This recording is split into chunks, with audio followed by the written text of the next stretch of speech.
Thank you guys very much for coming in tonight to talk about and learn about the sewer. Here's how tonight's going to go. We've received a number of questions, and we want to try and address those in as coherent of a way as possible. And some of those questions have been questions that maybe some of you guys actually already know the answer to. If you've sat through one of our forums here already, some of this information will be old news to you. And what I'm going to ask for is your patience as we go through at a high level, at a reasonably high level, some of the technical aspects of this that our engineering team from Weston and Sampson is going to discuss with us. And the reason we want to go through that is twofold. One, we want to make sure that everybody's grounded in the same understanding of what we're proposing for Littleton's Common Smart Sewer. But also because a lot of what we've put in, the new aspects of this, the new aspects of the presentation that maybe haven't been there before, are really intended to target specific questions that we've received from folks. Now, to the extent that we got questions and could write those up ahead of time, what we've done, Anthony, we have the question printout available? Yes, so okay. Got a copy coming in. Yeah, so there are a lot of questions that we got that we wrote out responses to, and you to have access to those should be copies where you came in if you didn't get one. Oh, that's right, and it's also on the website. Really, all of this information is on the website, and we certainly invite you to go there and take a look too.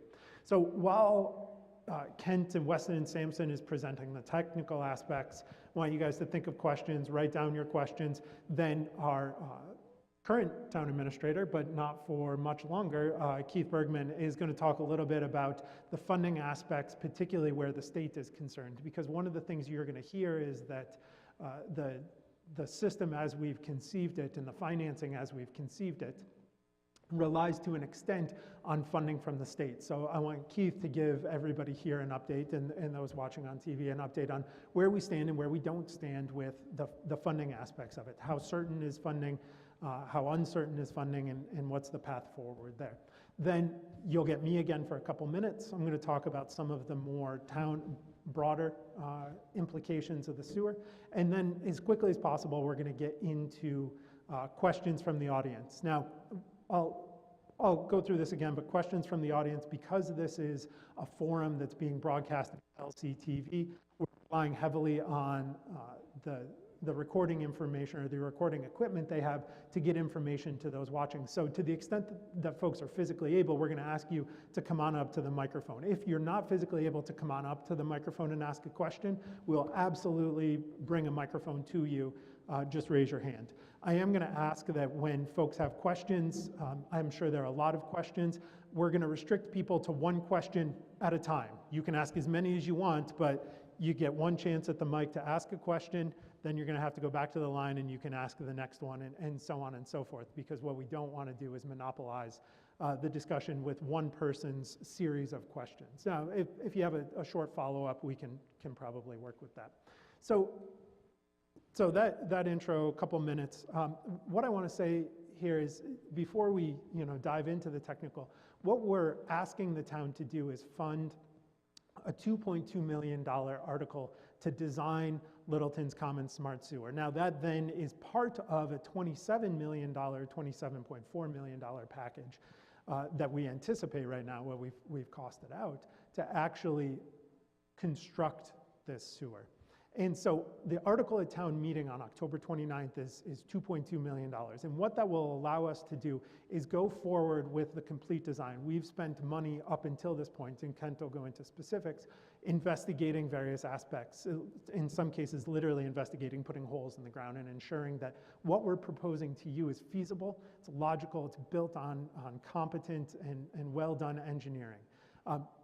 That said, I want to make it perfectly clear that we do not and will not have all of the answers before we get to town meeting to fund the $2.2 million design article. The design is intended to answer a lot of the specific and detailed questions. That said, where we're at is a place where we have a very high degree of confidence in the quality of the engineering work that we've put together and the technical and financial robustness of what we're putting forward. So I want to predicate this whole discussion on the fact that sometimes I'm going to have to say, or Kent's going to have to say, That's actually something that, here's our general concept of how we would approach it. But we're not going to be able to give 100% certainty on certain aspects because that's what the full design is intended to address. So with that, I'm going to turn it over to Kent from Weston and Sampson, who's going to go through the technical aspects of Littleton's smart sewer.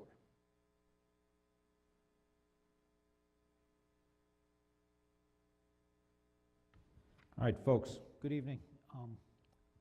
Just quickly, Chase gave you a good intro. Some of the things we're going to talk about tonight included what the project is, who gets served by the project, what the project is composed of, some of the things that make this up, and then lead that into how the costs were developed, and then how the costs will actually impact users, which is probably something that most folks in the audience care most about. We try to stay focused on the big picture a little bit, but we'll delve into a few details as we go. So the quick hit executive summary part of the process is that the project is a proposed small limited area sewer system that will serve portions of Littleton Common and the outlying areas, primarily focused on the commercial properties. However, there's a lot of residential, including multifamily residential properties in the mix. The project right now is envisioned, has been reduced from our earlier version. It now serves approximately 185 individual properties. The smart sewer system basically uses a system of small diameter pipes and pumps, and those small diameter pipes and pumps are actually going to be used to transmit flow to the treatment center. In this case, the treatment center we term as a quirk. So I'm being summoned to, oh, is that what it is? All right. Oh, video. Okay, sorry. As such, we have a treatment center where all the treatment's going to go on, and then we're going to try to recover resources from that. We're going to talk a little bit more about that later. So the question is, why a smart sewer program as opposed to a conventional sewer program? And we're going to talk a little bit more about that, because that's about how we're trying to be environmentally conscious, but also economically smart in the way the project is done. And that's a really important aspect of this project in particular. So continuing the summary, why do we do smart sewers? So the big one that we like to push out here is it was intended specifically to service a limited area. It's not intended to be a system that gets broadly expanded and will eventually serve all of Littleton. Very different from the way some sewer systems are developed, and that's done with purpose, and that came out of the vision of the report that was done going back to 2011 and frankly even before in the planning that was done. Specifically to address commercial properties. The goal of this project is to allow commercial properties that can't thrive on septic systems to be able to do more with their properties, to provide better services to the folks who live and shop and work and eat in Littleton. Advanced treatment at the quirk. In particular, this is important because what we want to do is we want to actually do a really good job of generating a quality finished product with the water that after we treat it, to the point that it can be reused. And in this case, we've envisioned irrigation, some recharge, and some other things. That recharge also gives us the ability to preserve groundwater resources. The water that you drink gets pumped out of the ground, but it's not infinite. There's a finite source to that. It tends to get stressed in the summertime. The idea that we can return water back into that groundwater basin that's clean helps us a lot to ensure that that's a sustainable resource for the community. Quirk is also intended to recover energy. Our goal is to get some thermal and some electric energy back out of the process. We seek to provide a source for disposal, proper disposal, and actually recycling of local wastes, organic wastes, primarily things like grease and food waste. And that's one of the benefits that the quirk can generate for us. And also to do things like reduce carbon footprint. Very substantial part of the project. So we go to the map. For those who haven't seen it, this is kind of the outline. The areas in the colors here, you'll see are the phased areas. Blue would be the phase 1A, and Rebecca is going to correct me if I get any of these wrong. Blue is the phase 1A. The light green that extends down Great Road, that's actually blue is along King Street. Light green down Great Road would be pretty much to the Toyota dealer or down past where Dunkin' Donuts is. That's phase 1B. Phase 2A is the purple to the north of Route 495. And phase 2B, the last phase, would be residential, primarily residential property shown in orange here. The other properties I want to draw your attention to are the properties off to the left. The property in dark green is actually the high school where we are right now, and that's going to be the location we'll talk about for discharge of treated effluent. And the other property is the property in dark blue to the left of that. That is actually the Littleton Electric Light and Water Department and Littleton Highway Department site, which is where we've proposed the treatment facility to be. So if you flip through, one thing that we're able to talk a little bit more about, but hopefully you folks have all heard about, is the consistency of this project with the master plan that has been done. The town adopted the master plan over a year ago now, and that's been a big aspect of what is the right way for Littleton to get really beneficial use out of all those commercial properties, particularly in the common, and really allows some action to happen there that's consistent with the town vision. And so the master plan committee has been doing a really bang-up job of that, and hopefully some of you have gotten to see those presentations. We're not going to dwell on that right now. The planning process is a little separate. We'll talk a little bit more separately about it later. But there were a few things that the master planning committee actually fed to us that they wanted us to point out. One of which is the expected growth that was put together in the baseline projections. They do expect some significant growth in the next 25 years in Littleton, and that's a pretty common thing in this part of the state. Places where people want to live, like Littleton, are likely going to have expansions in population. So the question is, how do you make that work in a way that really works for the current residents of Littleton too? And how do you address it in building the proper resources, both businesses and housing and other things. In addition, the thing that they looked at hard is how do we also look at that from a standpoint of vitalization when it comes to economics and what the impact is economically on the town. And they put together some projections for jobs, business revenues, and wages that come from those jobs for the town, and also an outline projection and what could come from new property taxes. Really interesting conclusions that have come out of the master plan to date, and again, I encourage you to spend a little bit of time looking into that. So let's talk about the planning area a little bit. The way the area was selected. So the business districts, both the Village Common District and the Village Overlay District, were things that have been established in zoning for the town for a long time. We used those as a base to build off of, and then we looked at other areas that needed service and basically built a contiguous service area that was as limited as we felt was appropriate. And in the end, that included a lot of town properties like the high school, the middle school, the Russell School, the town hall, the fire department, electric light and water highway, the housing authority property, and a few others. We also then looked at some limited adjacent residential areas that have really small lots and looked like really good candidates that would likely at some point need some other source to deal with wastewater other than just septic systems on their lots. And so we came up with a few streets, including parts of Shattuck, Adams, parts of Goldsmith and King Street, and a few other adjacent properties and homes around the area. In the end, we came up with a number of properties to be serviced that was that 185 we talked about. Of that, there's roughly 60-odd commercial industrial properties, approximately 114 residential properties, and about 11 municipal institutional type properties. And again, the map kind of gets you there.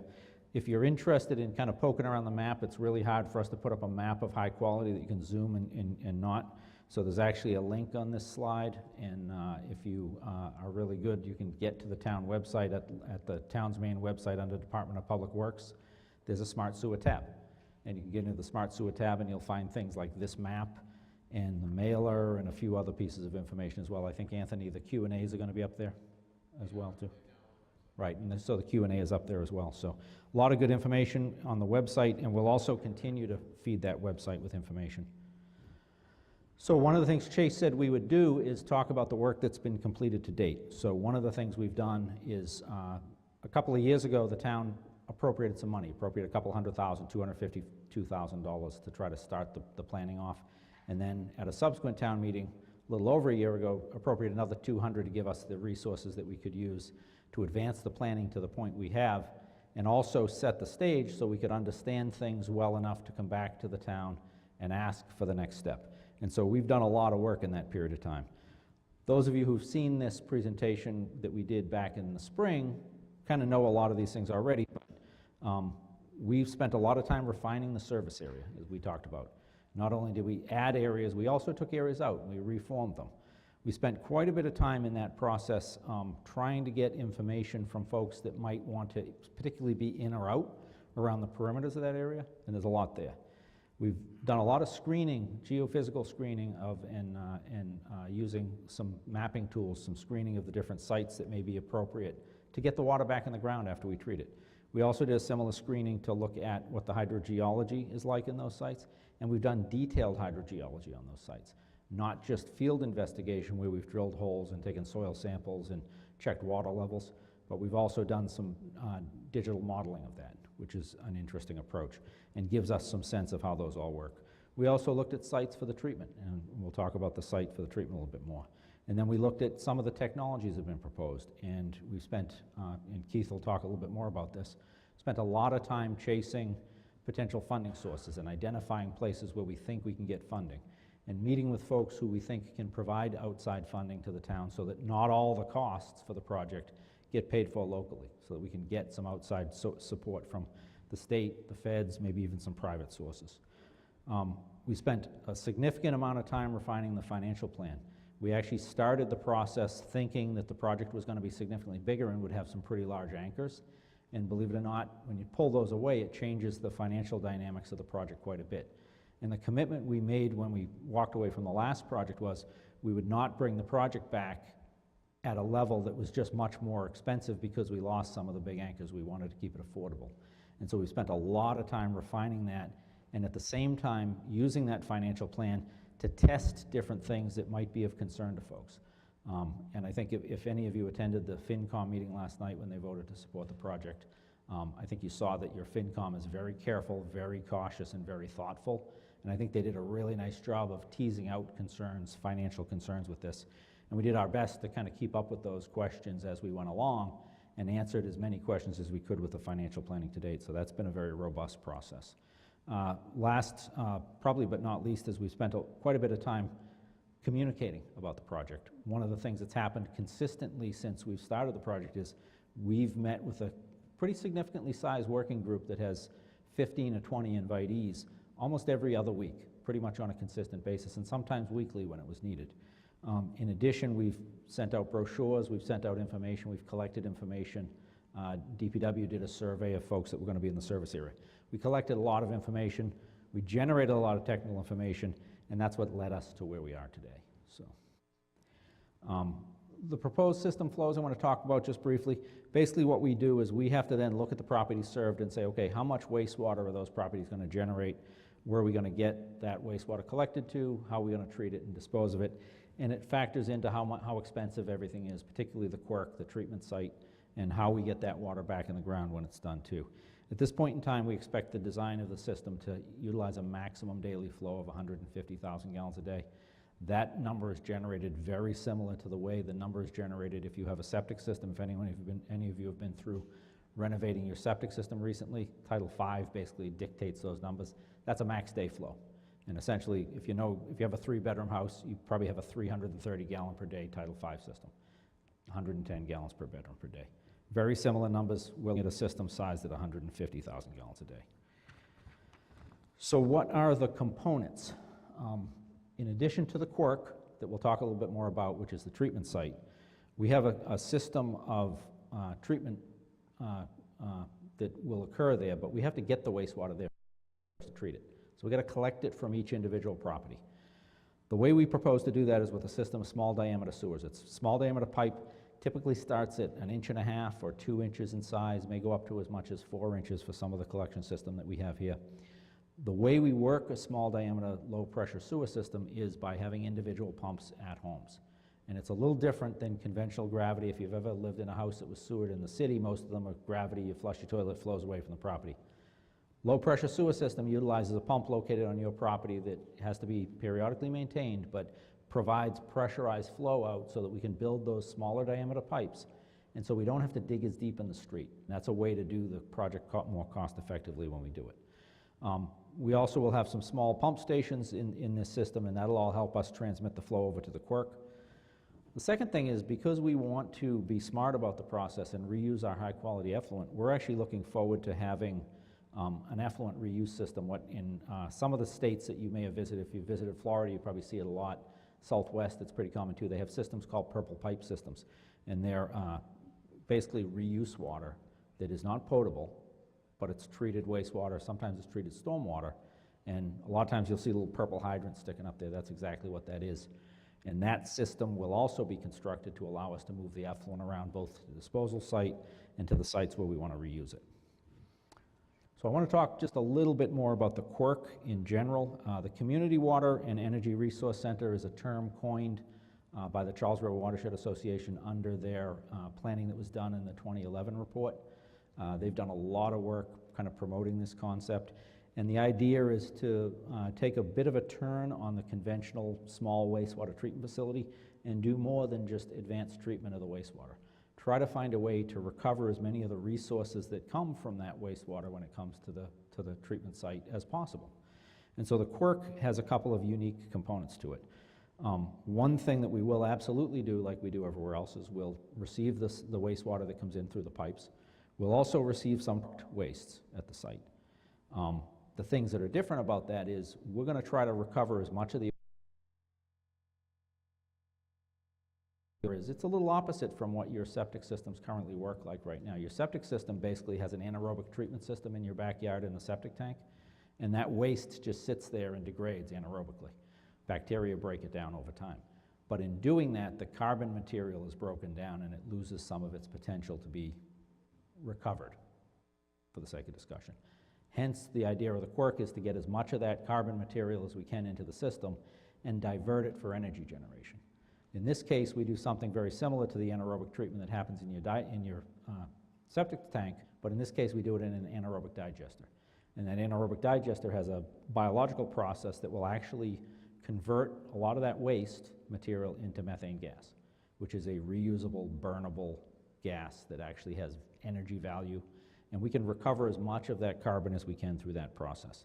In addition, while it's doing that, it also degrades the organics to the point where we can get a lot less organics out of the backside of that system and really get a very efficient system going if we can get the pieces put together.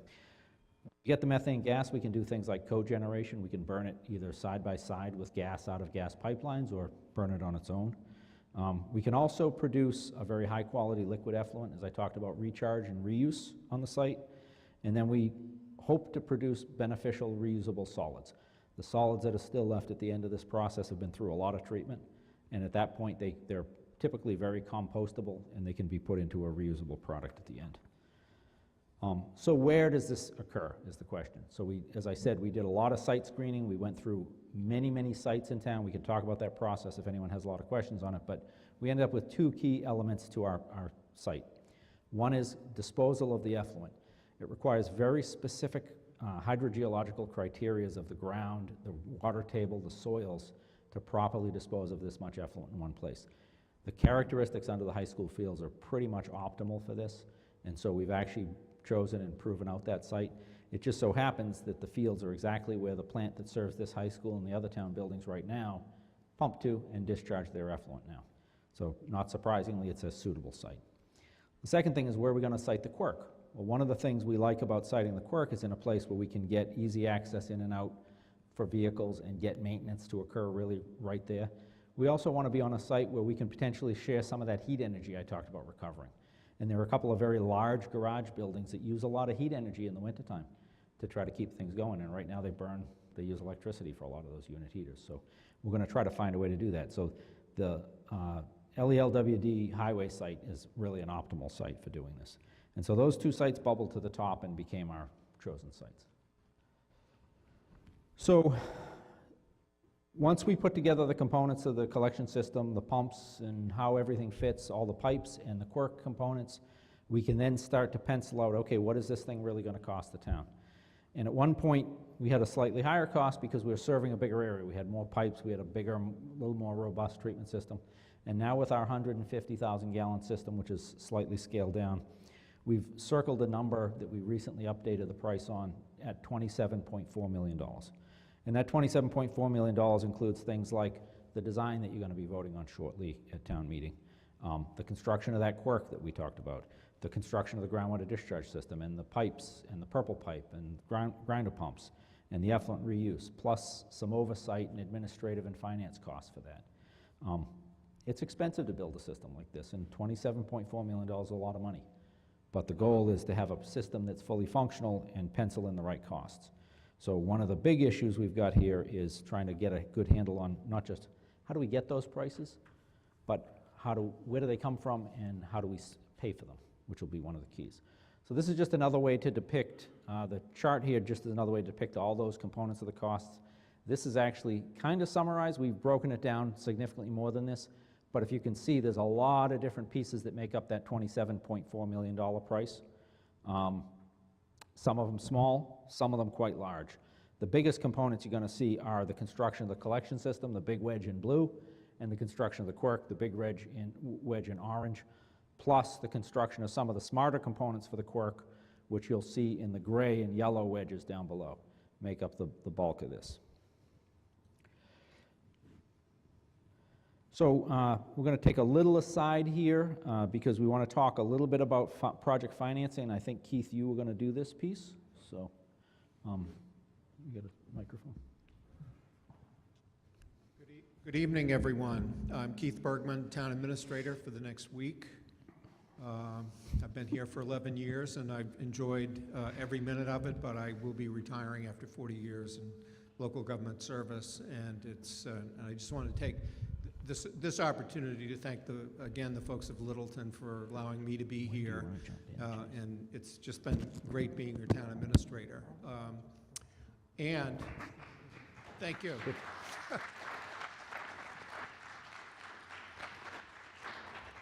Thank you, and we've got a great team in place, and my assistant town administrator, Anthony Ansaldi, has been appointed by the Board of Selectmen as our interim town administrator while they do a search. And so we're going to and I'm going to help Anthony out in the deep background for the next couple of months, and just make sure that we stay on track. So thank you for all of your support for your town government over the years. Just a quick update on the state funding that we've been pursuing for this project. First, I want to say that a smart sewer is a packaging of a lot of proven technologies into one whole, which we can then tout to the state as addressing a lot of issues: economic development, energy, environment, which is very appealing to our state officials. And they are sold on the technology. We've had numerous meetings with either cabinet secretaries or their lieutenants to try to push this project. We had Secretary Jay Ash here this summer. He's economic development. We have applied for a MassWorks grant from Secretary Ash. If you could,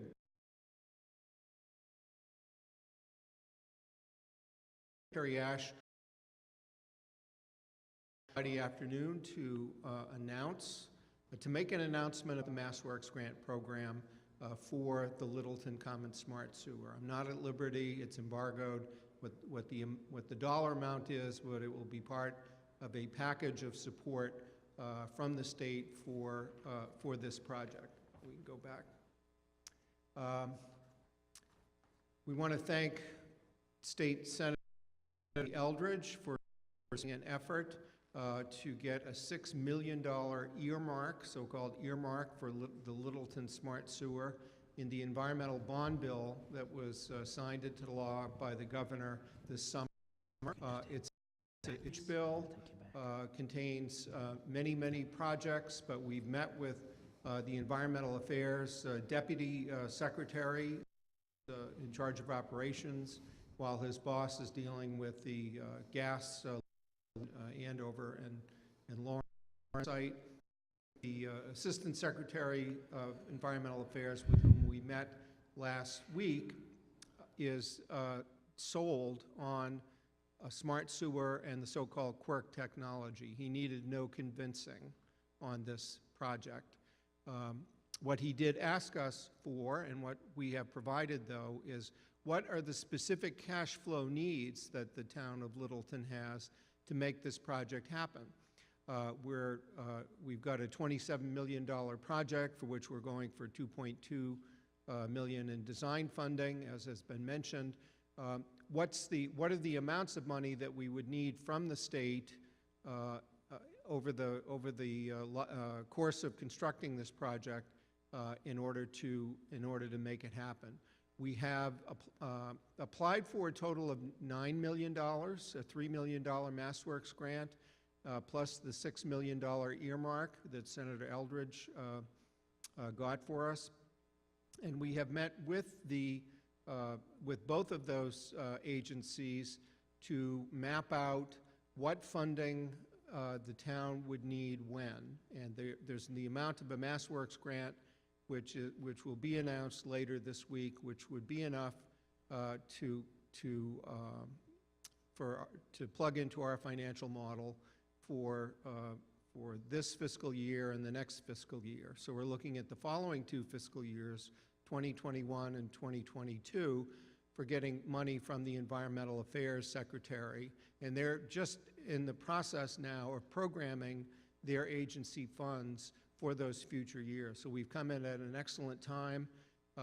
We are looking to be able to announce, to have a joint statement issued by both Secretary Jay Ash of Economic Development and Secretary Matt Beaton of Energy and Environmental Affairs, expressing their support for the Littleton Smart Sewer Project. And we anticipate getting that announcement in the next day or two. We've made the case that this project is an important one for Littleton. Our voters have told us over the years that development in Littleton Common is a priority. We've got neighbors in areas outside of Littleton Common saying, what is this project doing here? It ought to be in the Common. So we're getting plenty of signals that the Common is where folks in Littleton want to see growth and development. So that one of the things that's smart about our smart sewer is that it encourages growth and development in a particular area and not throughout town, not in undeveloped areas. So we are very optimistic that there will be state funding there when we need it. The questions that we've been asked are not will the project work? The questions from the state have been what funds do you need and when? And we focused on that, and we are hopeful that we will have some very good news to share officially just in the next day or two. Thanks, Kent. Thank you all.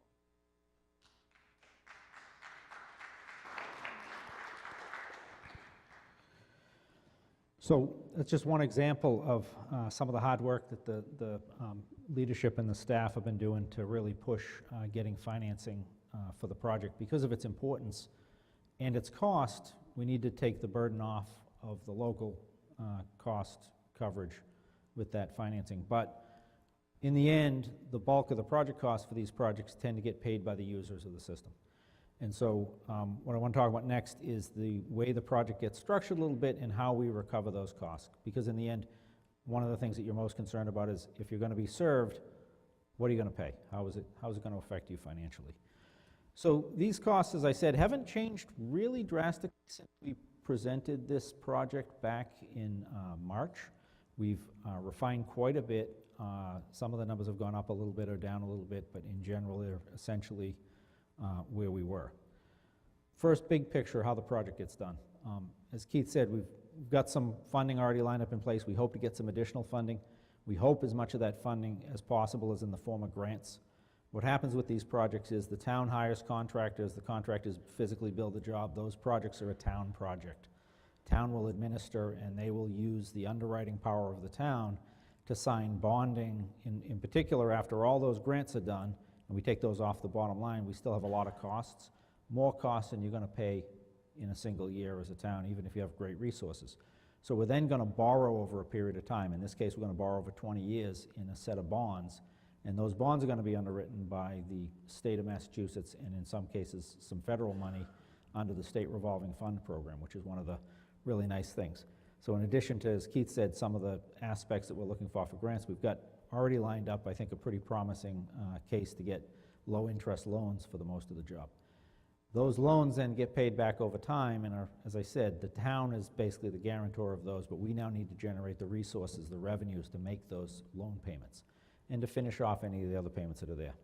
So there's 4 principal ways that we recover costs. There's actually 3 principal ways that the town recovers costs from properties that are served by the project. There's actually 4 ways that properties that are served by the project are actually experiencing costs, and I'll talk about those in order here. The first one is what we call a Betterment Assessment. In Massachusetts, we use the term betterment. The concept of a betterment is that somebody has done something physically outside your property that offers an improvement in future increase in potential value in your property so that your property is then bettered. And in doing that, you can get a bill associated with that work. Very common process in Massachusetts used for public works, things like sidewalks, drains, sewers, water mains, frequently addressed with betterments. In this case, the way the betterment works is a number is calculated for each property that gets served by the project. That number is generated into a bill. We typically do this on the basis of how much water your system is likely to use. In this case, we use an EDU, or equivalent dwelling unit basis, and essentially one equivalent dwelling unit is like a single-family home.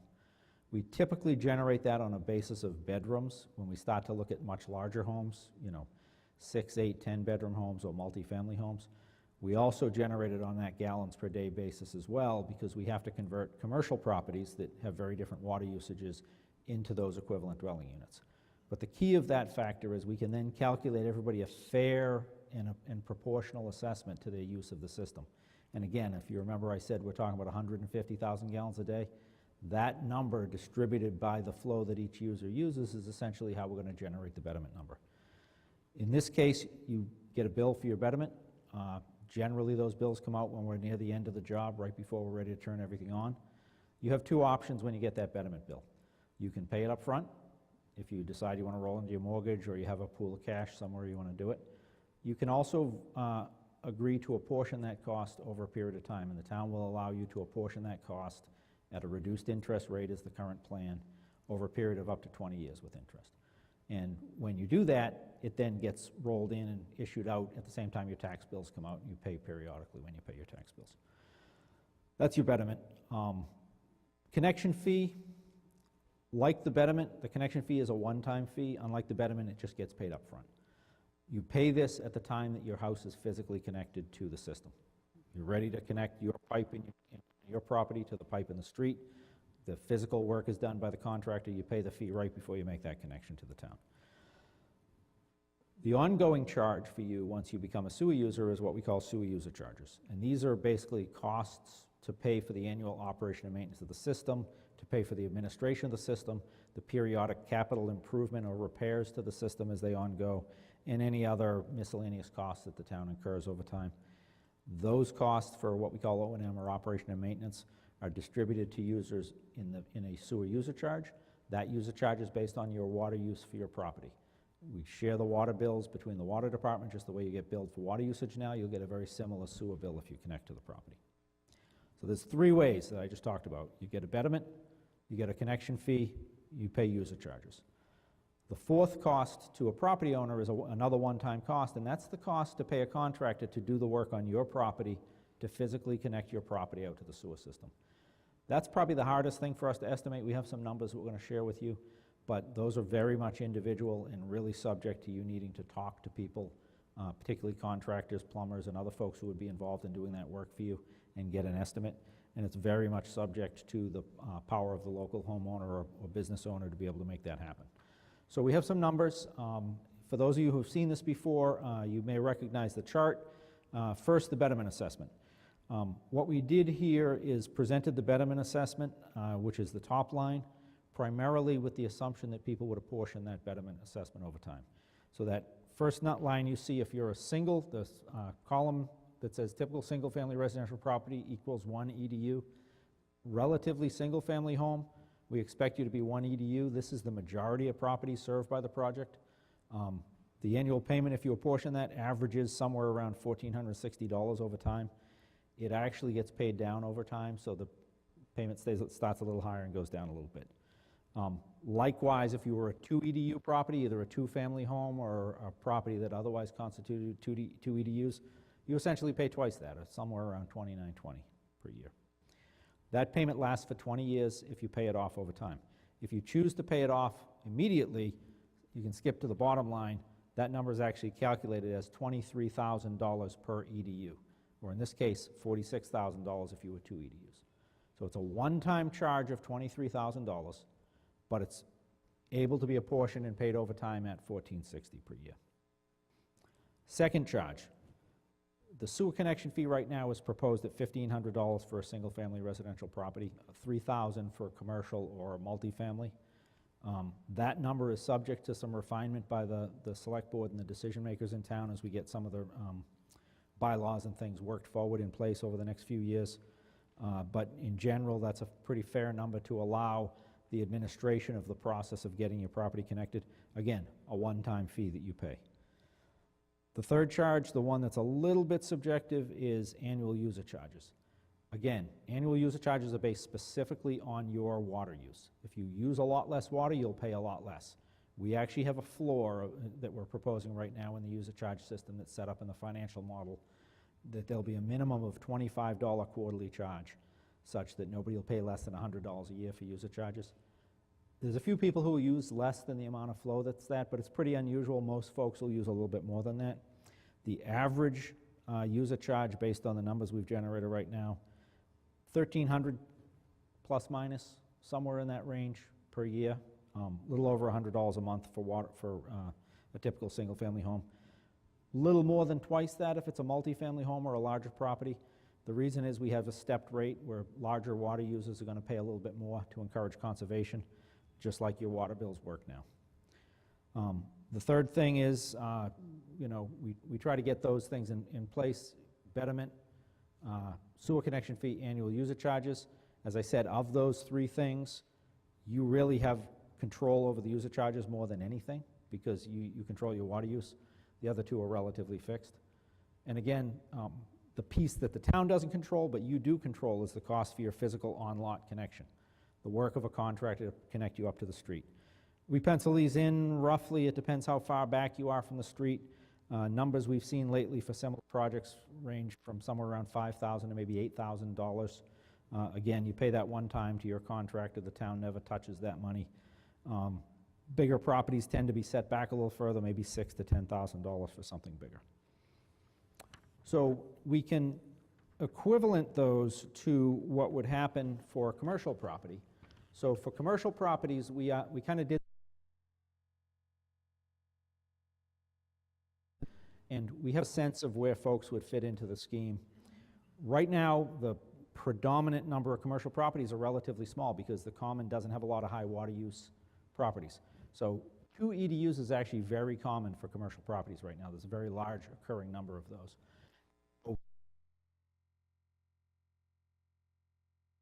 For residential, you've got a one-time betterment, $46,000, or you could pay it over time, $29.20 per year. You got a one-time sewer connection fee, $3,000. You got an annual sewer fee, $2,900 a year. Again, though, scaled to your usage. If you use less flow, use less water, you're going to pay less. If you use a little more, you're going to pay a little more. And then, again, a bit of a range of ideas of what it'll cost those properties to connect, maybe 6 to 10 for smaller properties, maybe 12, 15, 16 for some of the bigger properties, depending upon how far back they are and how big they are. We see a larger property as somewhere around 4 EDUs, but there are a couple of properties that run up around 10 or 12 EDUs, or equivalent dwelling units in size, some of the bigger properties.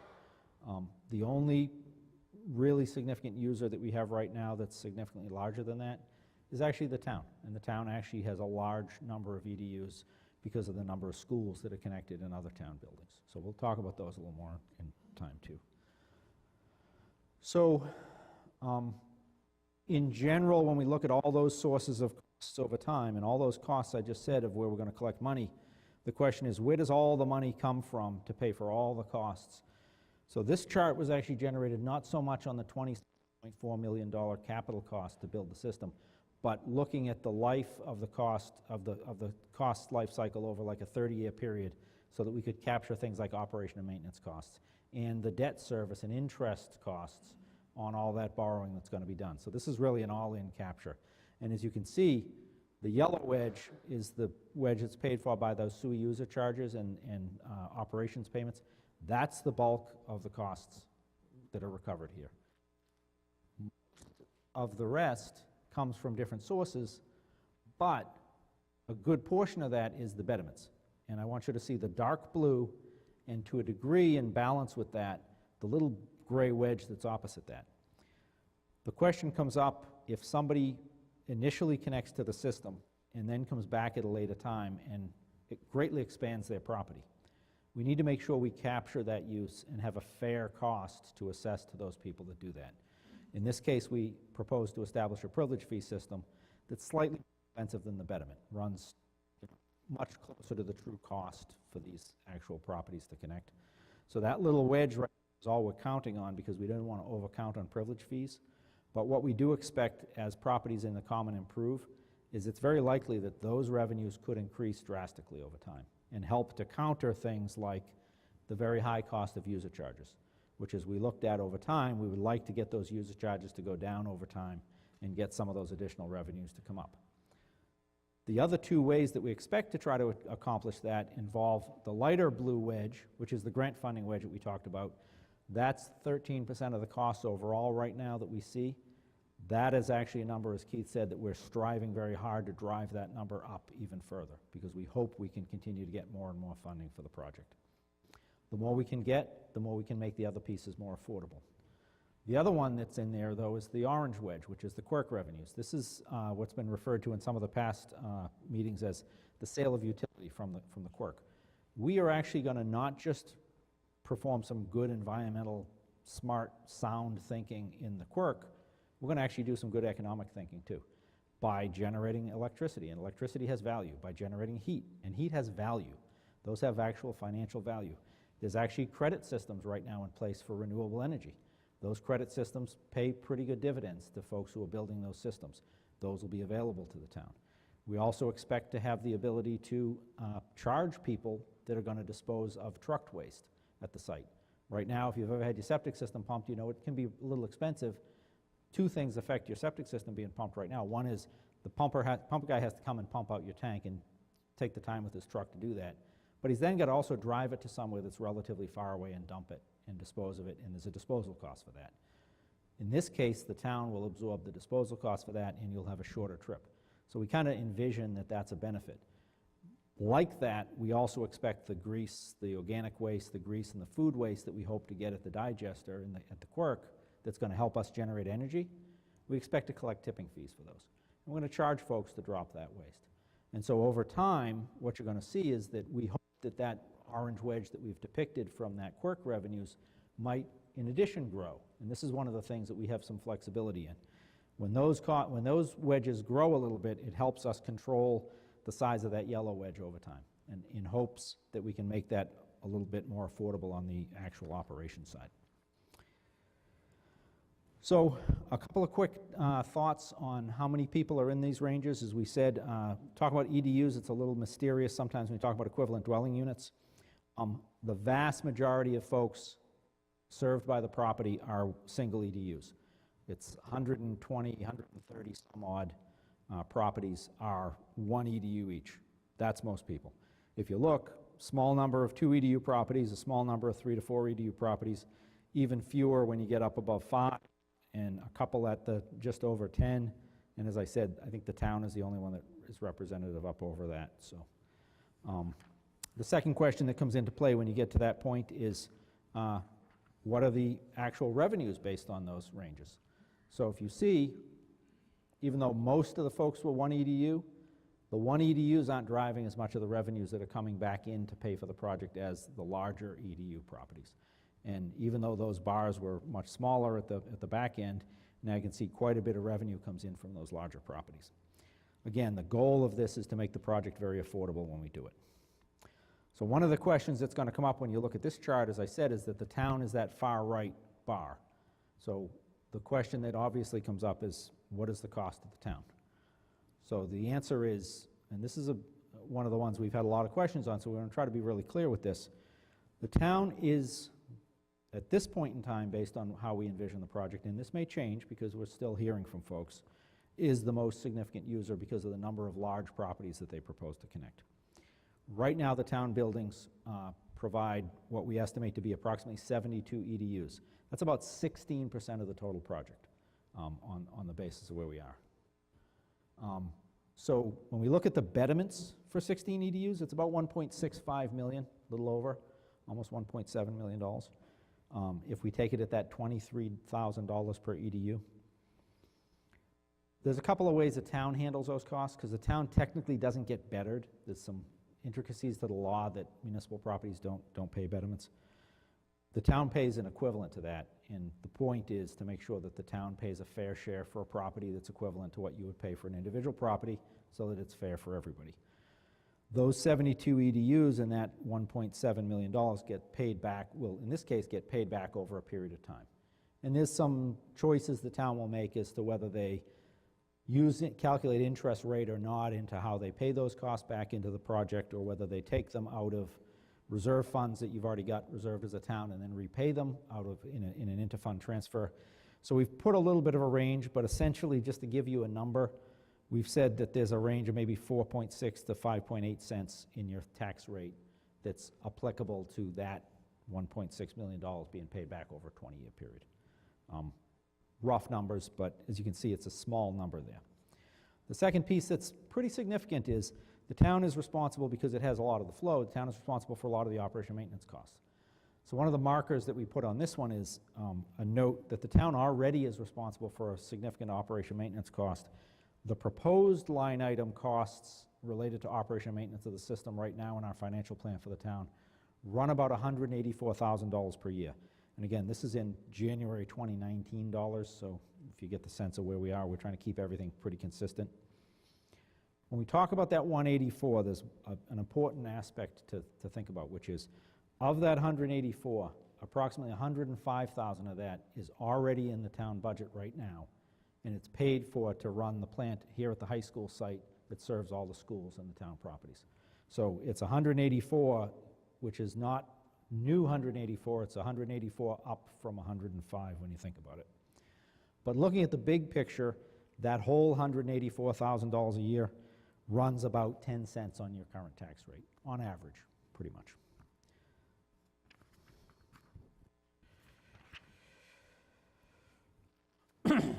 So that's the costs. So the question frequently comes up, what are the alternatives? And this is one of the things that's been talked about for a long time. The obvious alternative for an individual property owner is to stay served by your individual septic system. The alternative for town properties is to be served by the high school plant, continue to be served by the high school plant and work within that.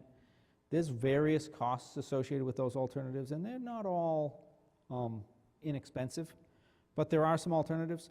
One of the things that we had cited to us by the local Board of Health agent is what he sees as the approximate cost for a typical single-family septic system being replaced in town, with commercial systems being significantly more than the $35,000 that he's cited for residential septic systems.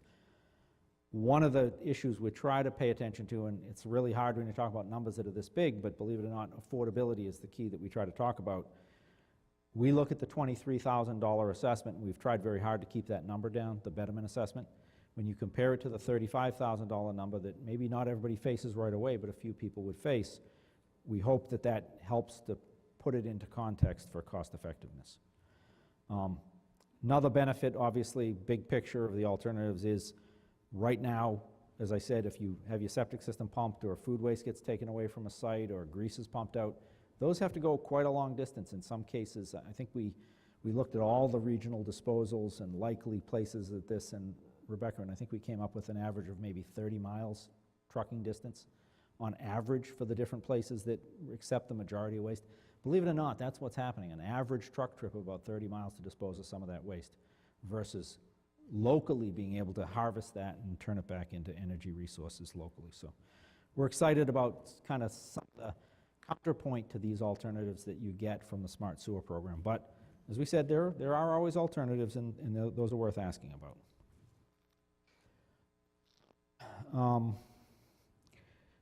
We almost to the end of the piece that I was going to talk about, and almost to the point where Chase is going to take over with some of the more important pieces. So I guess one of the last things we're going to talk a little bit about, just to underscore before Chase takes over, is we still propose to do this project. We've set 185 properties, but we still propose to do this project with an opt-in, opt-out approach. That means that in general, particularly for residential properties, we don't want to have anybody have to jump into the sewer system that absolutely doesn't want to be in the sewer system. But financially, we need a hard decision on that. So we're going to come up with a process. Assuming the town meeting votes to proceed with the design money, we're going to come up with a process and approach folks to kind of refine that. And there's going to really be a pretty set point in time when folks are going to have to make a decision. Do we either want to be in the project or out? Our hope is, and we're going to work on this, to be able to offer opportunities for folks to maybe opt in but defer connection, to maybe cut back on some of the initial costs for people who have some financial challenges. But at some point in time, we're going to come to folks. We have already, in the project mapping that we've shown you and in the project costs that we've shown you, we have already gone through this process of reaching out to properties. Chris Stoddard and the DPW spent quite a bit of time doing a questionnaire that reached out to the folks that we thought might be served. We got answers back from a lot of folks who said, look, I'm not at all interested. I don't want to be in the project. We've taken them out. They're not in there. Even if they're between two other properties that are going to be served by the project, we've taken them out. There's nobody in the current plan that has told the town that they don't want to be in the plan. Those folks will still have another opportunity to jump back in because that wasn't a final decision, but right now we're trying to make good financial decisions in the way we put this together. We're very serious about the ability to have a clean opt-in, opt-out process, but I will say that right now, based on the preponderance of response we got from the commercial properties, we expect that virtually all the commercial and industrial properties will want to connect to the system. So we do expect to still be able to do that for the folks that are going to connect to the system. And that's an exciting thing, the ability to really make your own decision on your own property, whether you can join the project or not. So I'm going to just drop the project schedule real quick, and then Chase, are you ready to go? So what we're talking about is town meeting next week. We're asking at this point in time for $2.2 million, which is the finance plan's outline number for all design and permitting costs for the project. We still actually have a little bit of money left over from the planning work that we're doing, and there's a few tasks that are still ongoing that'll wrap up, including some of the final reporting on that, and a couple more details that we have to work out, including some pre-permitting things and some additional chasing of financing, of grants and financing for the project. We expect to be done with those shortly into the time when after you vote town meeting. If the design money is available, that'll keep rolling and we'll roll into the design directly. We expect to continue all that, even with the design money appropriated, to continue to do research and refinement of numbers, because we're going to come back to you for construction funding not too far in the future. Very likely that the construction funding could come as early as the spring of 2019, probably no later than the fall of 2019. Right now, our hope is to come to you for at least a portion of the construction money in the spring. We would then be moving pretty hastily towards trying to get some of the work constructed, particularly the thought process right now is particularly because we started to catch some momentum, as Keith talked about, with the funding agencies, where folks are offering some money, but some of that money has a time frame associated with it, so we want to push that appropriately. If everything goes as planned, we could physically have a shovel in the ground as late as the end of next year, before the end of 2019. That's pretty fast, believe it or not, with all the other things, the permitting and the design that has to happen. But we're excited about that. Even if we start that early, it's highly unlikely that anybody would physically connect to the system until about 2021. And the reason for that is because even though we can get some shovels in ground and start doing the pipelines, the quirk is a fairly complex piece of treatment system, and it has a lot of components that are fairly sensitive and need pretty good attention when we get to building them. That's going to take us a little bit of time to build. It'll take us a good year and a half to build the quirk. So that's kind of the layout of the schedule. And now Chase, I think, is going to walk you through some of the issues that are important to the town from the select board's standpoint. Sure. So, there we go. I think I'm on now. What I want to address are some of the high-level questions that we've gotten in various forms. Hopefully so that we can kind of get some of those out of the way, but I'm not going to talk for very long. And I also want to promise you guys that when you come to town meeting, the moderator has assured me that he's only giving me 10 minutes to present this, so you're not going to hear the whole spiel again. The first question, in one form or another, is how certain are you that this is technically going to work and financially viable?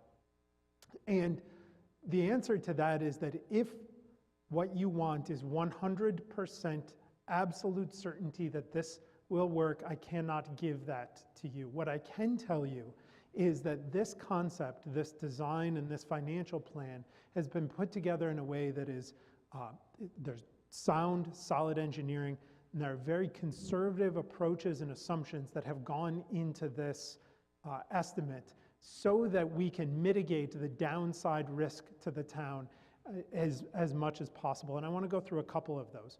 The first way that we've really tried to mitigate the risk to the town is that what we have not done and incorporated into this financial plan is the potential future economic growth that the town could see, frankly expects to see, in the common associated with the sewer. And this is the single biggest place where utilities go upside down when they go to the taxpayers and they say, we have this great idea, all we need you to do, taxpayers, is agree to fund this. We're going to see this economic growth, and what's going to happen is that economic growth is going to pay for all of this. That's the exact opposite of what we've put together here. What we've put together here is a system, an approach that makes that economic growth possible. And certainly the town stands to benefit markedly from that, not just financially, not just in terms of services, and what it could do for our town, but also just in the pure aesthetic common.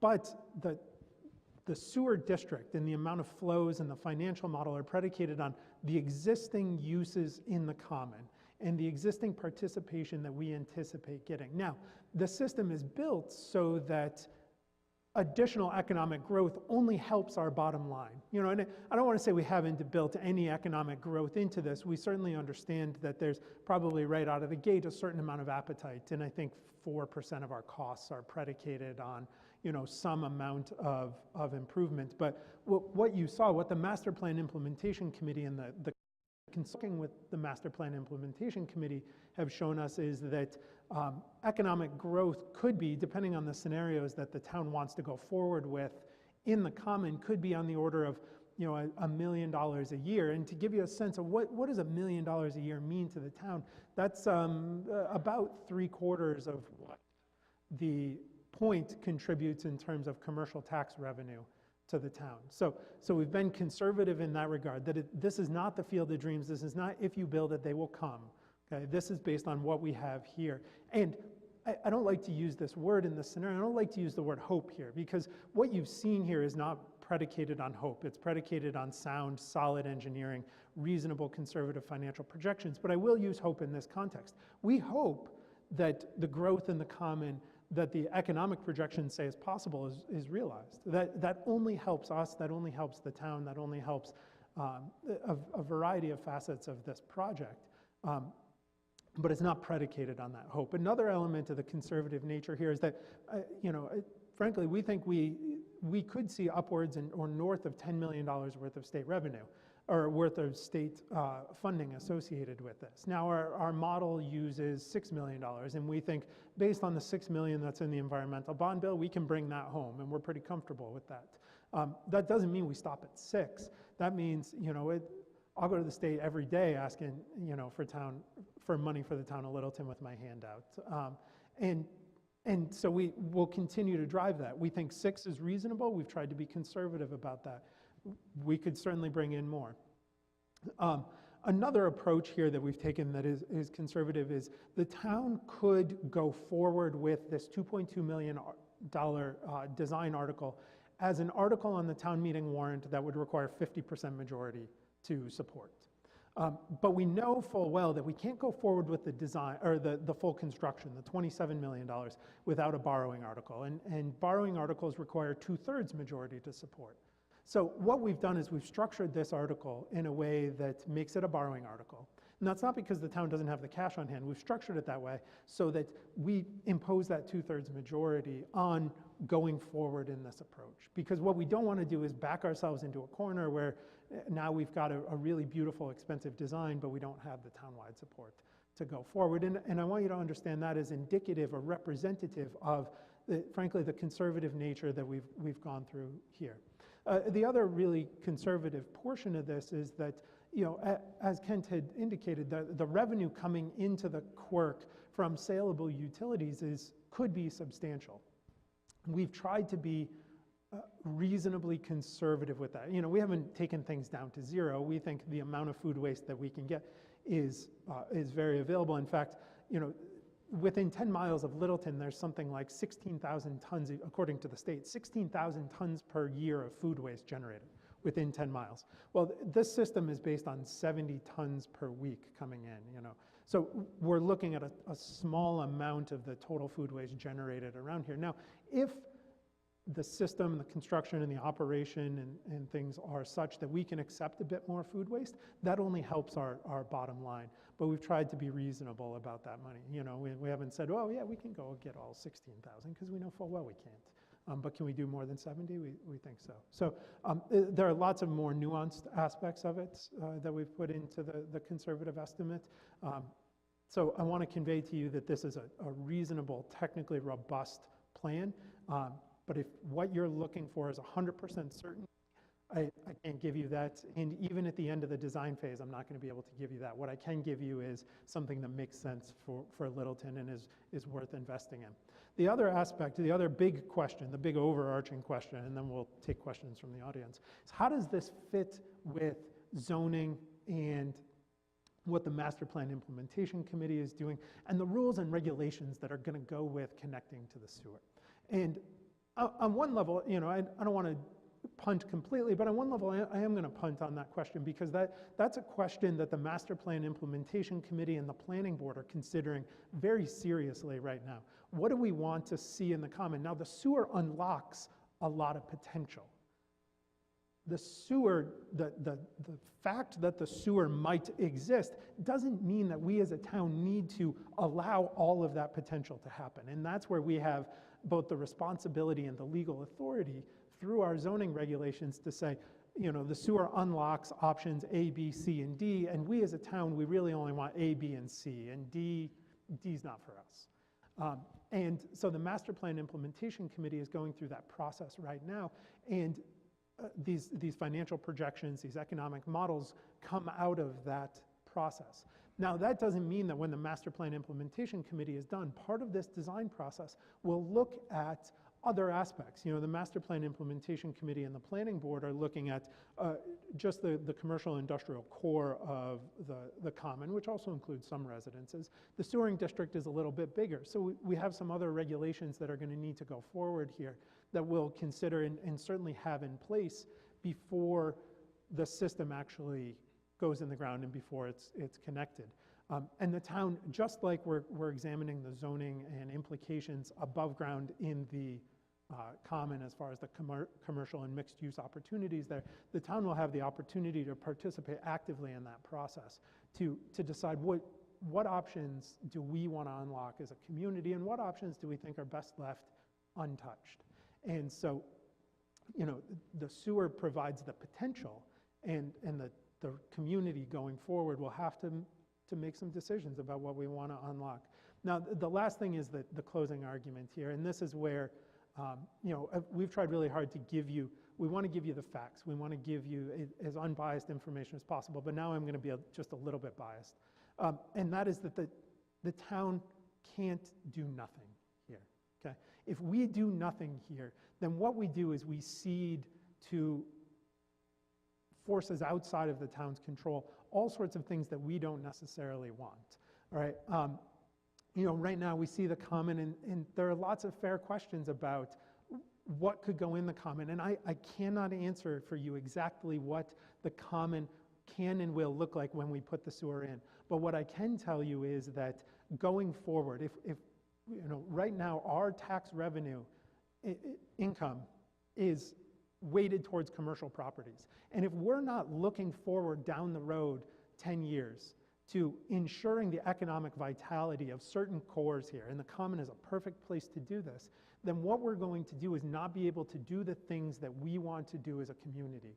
And those things could be, they could be a library, they could be a senior center, they could be athletic fields, they could be, you know, I'm listing things that are currently on the docket, right? They could be an SRO, they could be things that we just don't know of right now.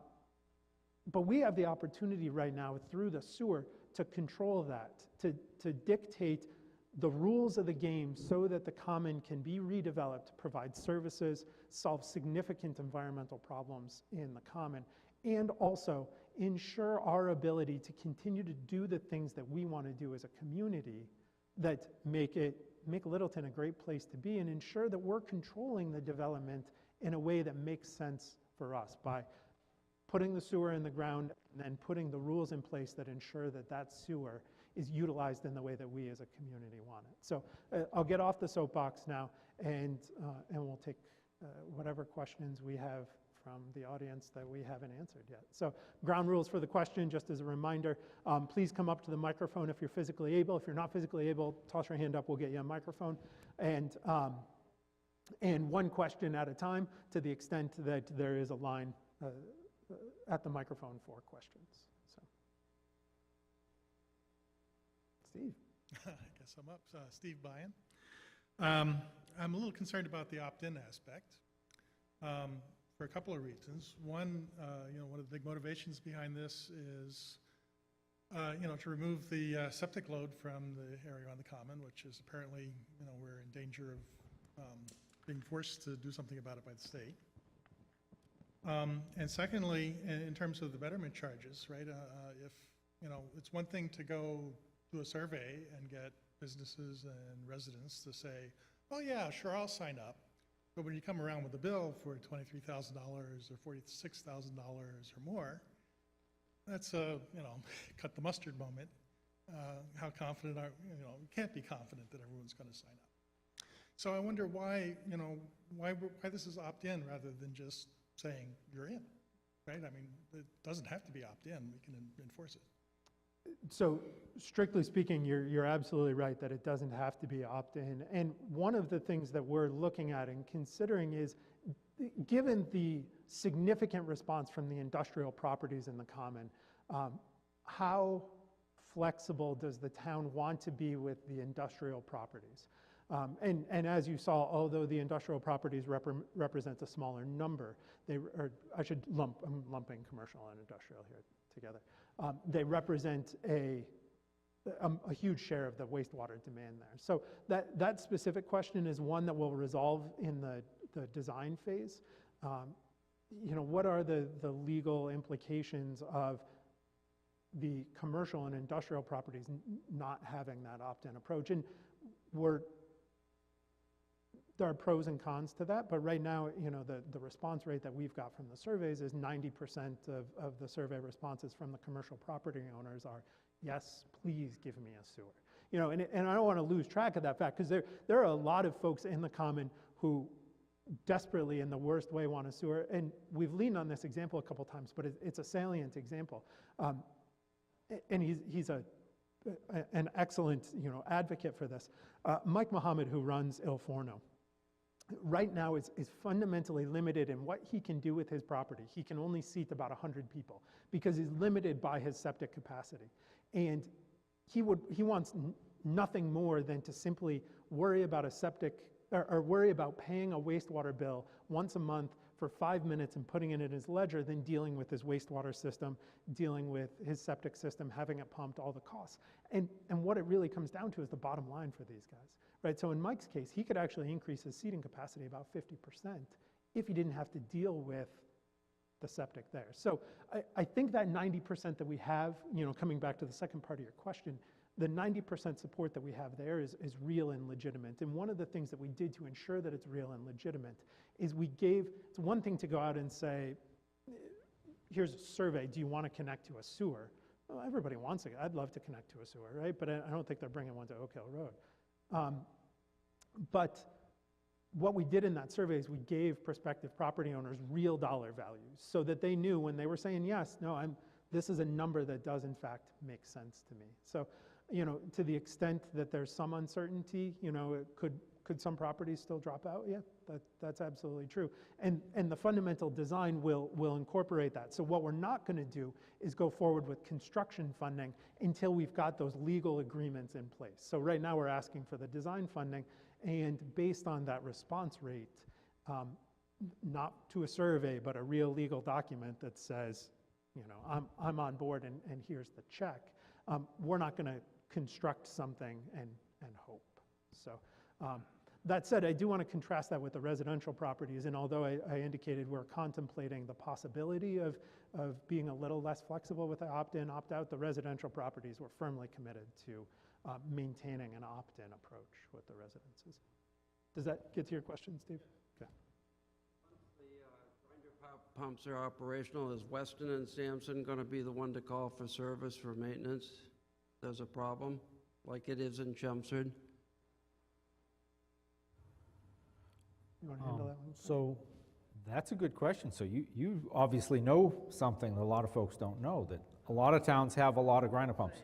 Weston and Sampson designed Chelmsford sewer system, Correct. and it was unbelievable to work with Weston and Sampson. Unbelievably good, I hope, and not bad. Okay, thank you. So I appreciate that. The answer, unfortunately, is most communities have gotten away from having the community do the maintenance of the grinder pumps. It becomes a little untenable, and so the model at one point in time was the community would put in this case, the town would put in the grinder pumps on your property and then be responsible for maintaining them. The challenge is if we do that with 180 properties, people start to see some changes in usage patterns. Some people flush everything and don't really care about how many maintenance calls they get because they're not responsible for it. Other people are much more careful. What the model has changed to over time is that the grinder pumps now are traditionally owned by the individual property owner and maintained by the individual property owner.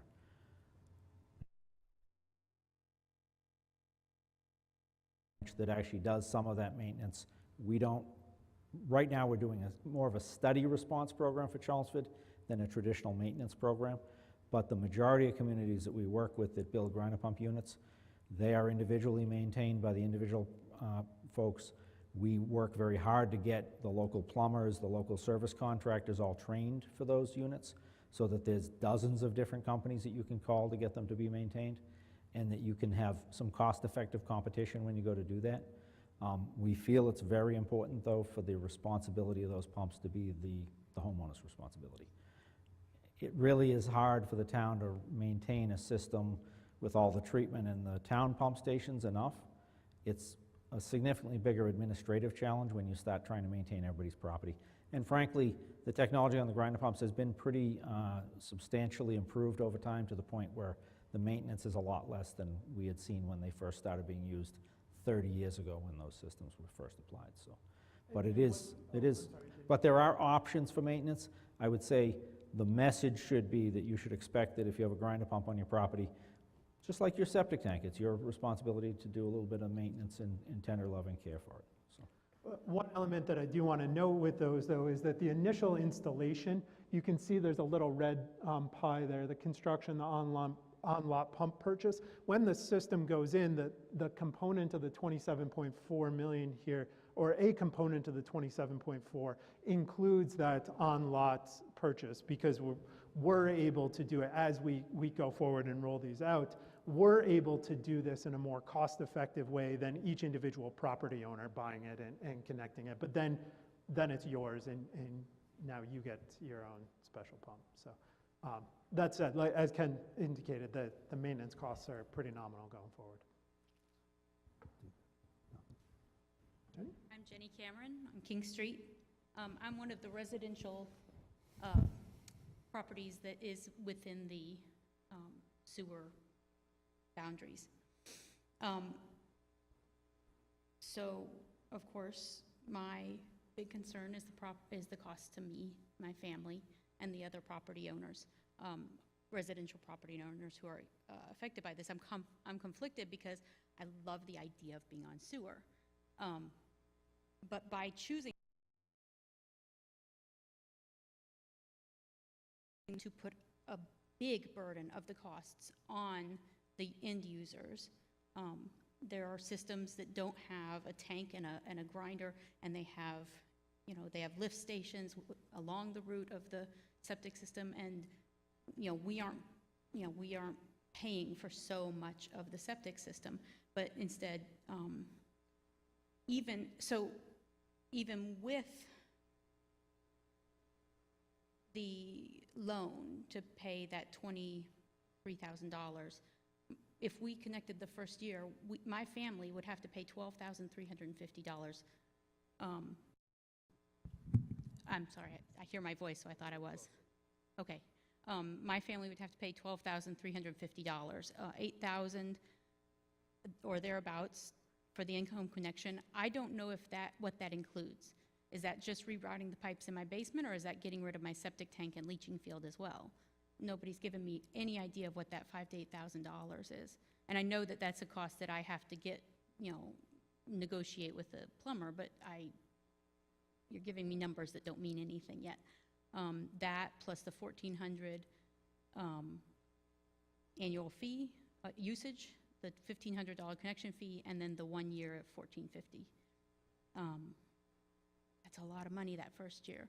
Is there any plan to help us with all those other costs? Can we roll those other costs, like the in-home connection, into the Betterment loan? Or is there a way that the town could negotiate with, I don't know who, some local credit union to give us some low interest loans for this?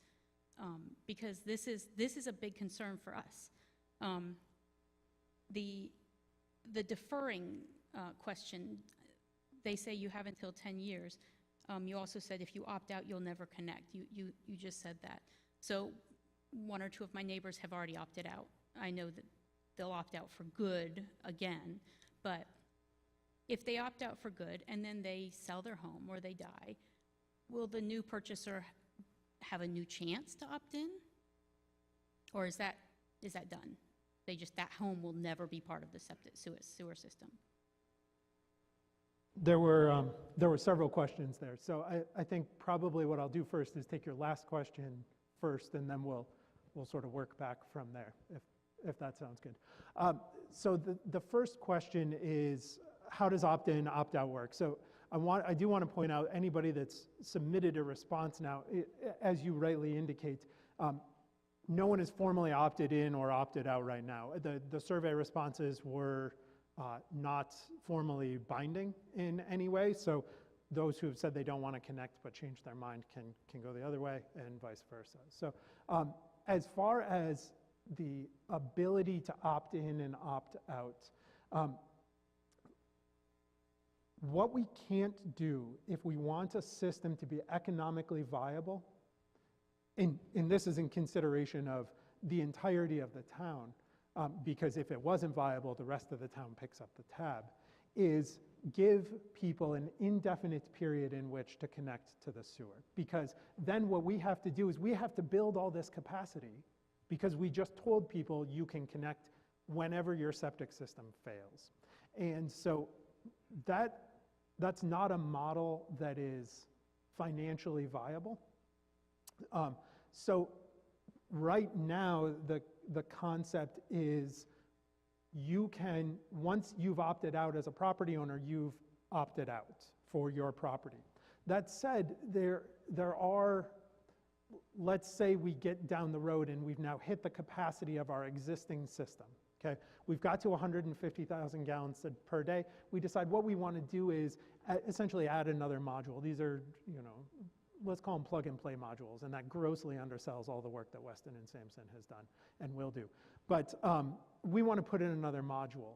And then what we have the option of doing is going to property owners at that time and saying, listen, guys, the town's no longer picking up any of this tab. The taxpayers aren't picking up this tab. You're going to have to pay to put in this new module. And if you want to participate, and that might be 15 years down the road or 20 years down the road or some point indeterminate. There is a model, a legal construct that we could put together that gives someone the opportunity to pay in way later. But we can't guarantee it, whether that property transfers or not, and that's for the essentially the fairness of the system. So Ken, did I do a halfway decent job? That's really good. Okay. See, the town pays his bills, so he has to tell me I did good there. Does that get at that specific question and why it's structured that way? I think that it's, I think it's interesting. It's okay. Okay. So I think part of the answer to that, Chase, too, which is important for us to think a little bit about, that I think helps with the rest of you, some of the rest of your question, though, is a really important aspect of the financial plan and the way it's generated that people should be aware of, which is we have proposed a betterment of $23,000.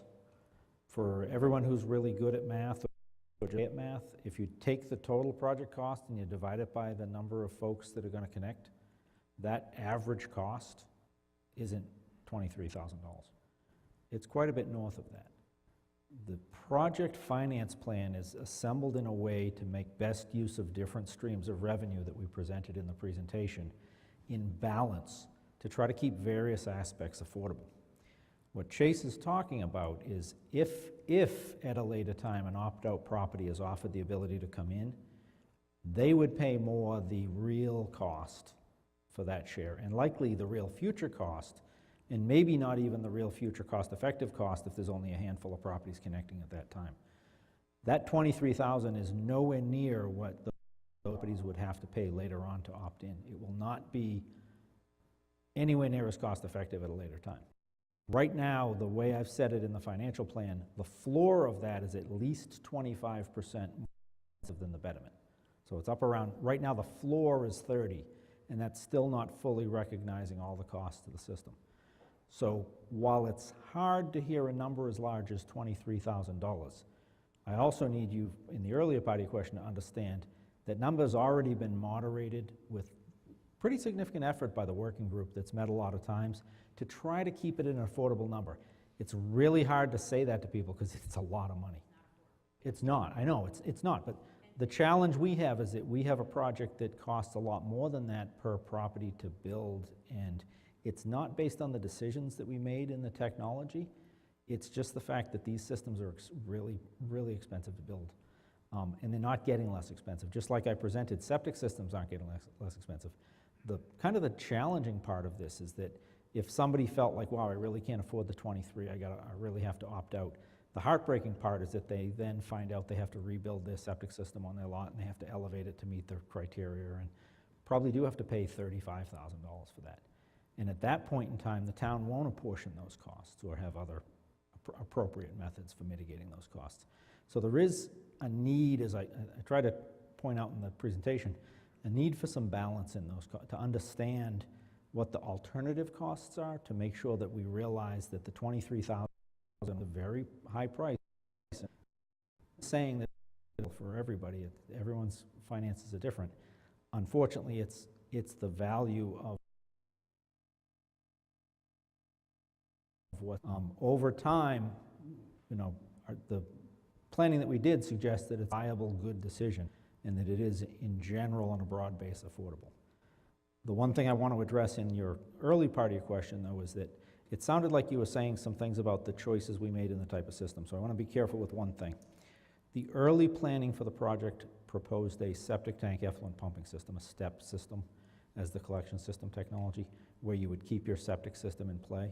You would have a septic tank and then a pump system following that. We've actually changed that recommendation to a low-pressure system that would actually have a macerator or grinder in those pumps. And you would take your septic tank offline. So you will no longer have the cost to maintain a septic tank on your property after you connect. But there's still a tank on the property between your home and the... There's going to be a small, actually, Rebecca, can you find the picture of the grinder pump in the back slides?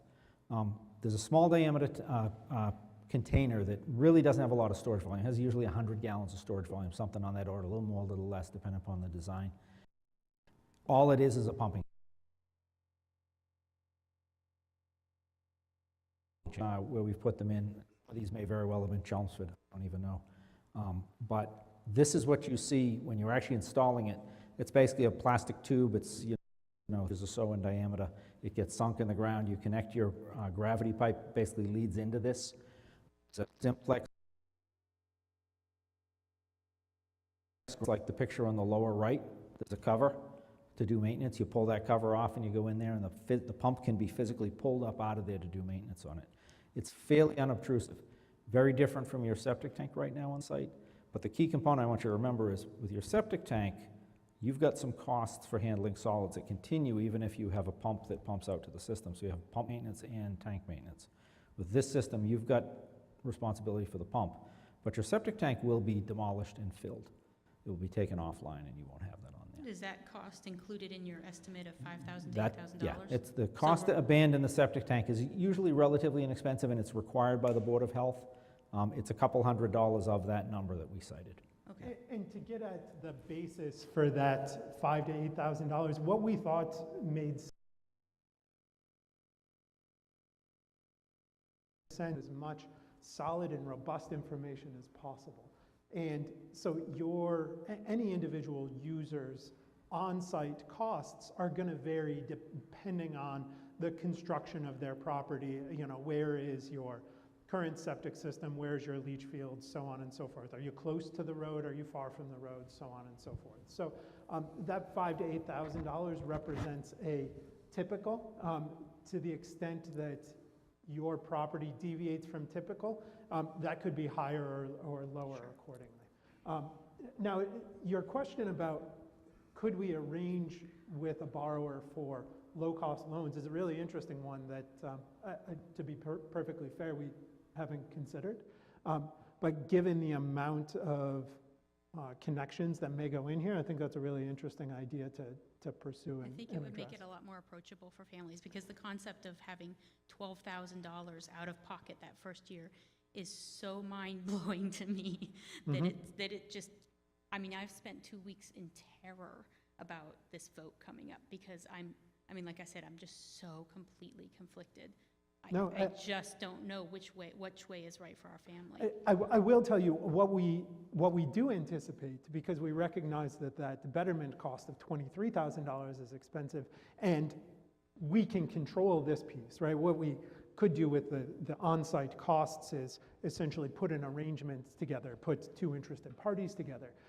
But the town wouldn't be able to finance that, but it's still a really interesting idea. But what we have done with that $23,000 is what we're essentially saying when we tell property owners that you can spread that out over 20 years is the property owners are taking advantage of the town's ability to borrow money at low cost. So right now, because we're a housing choice community, we can borrow money for 1.5% for this project. So what we've done is to calculate the annualized cost of that betterment, we've said for that betterment, property owners would be able to borrow essentially from the town at a rate of 2%. I don't think you're going to beat that anyway. Okay.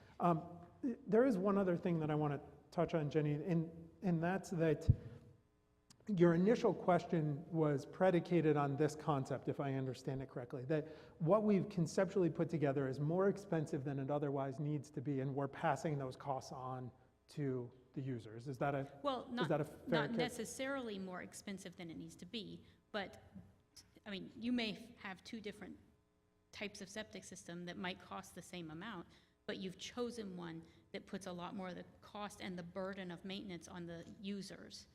You know, everything from the actual, the betterment, the grinder pump, and all of this sort of stuff. You know, an uncle of mine was in a town that went to septic, and they put a pipe out to the road, and it didn't cost him $23,000 to connect to it.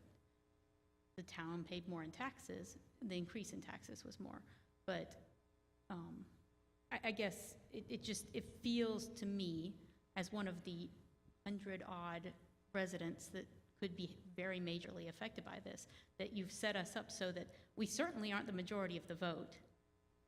You know, we're the ones who are going to be paying a great deal of money to get involved in this, which is perhaps a great blessing, but our say won't matter. Well, I think part of this forum is to understand what your say is, and fundamentally your say does matter in that opt-in and opt-out decision, right? Your say absolutely matters there.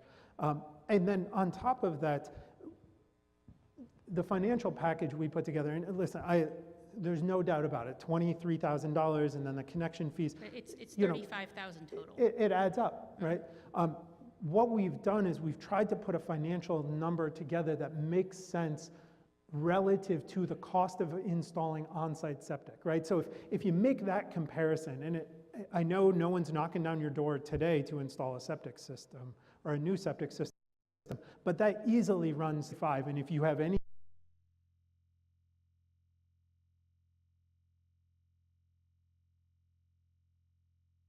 before you've batted an eyelash. So we're trying to strike on between cost for the users, what's fair to the town, and frankly, what provides an opportunity to you. I also want to touch on the idea that we've put together a system that's more expensive than it needs to be,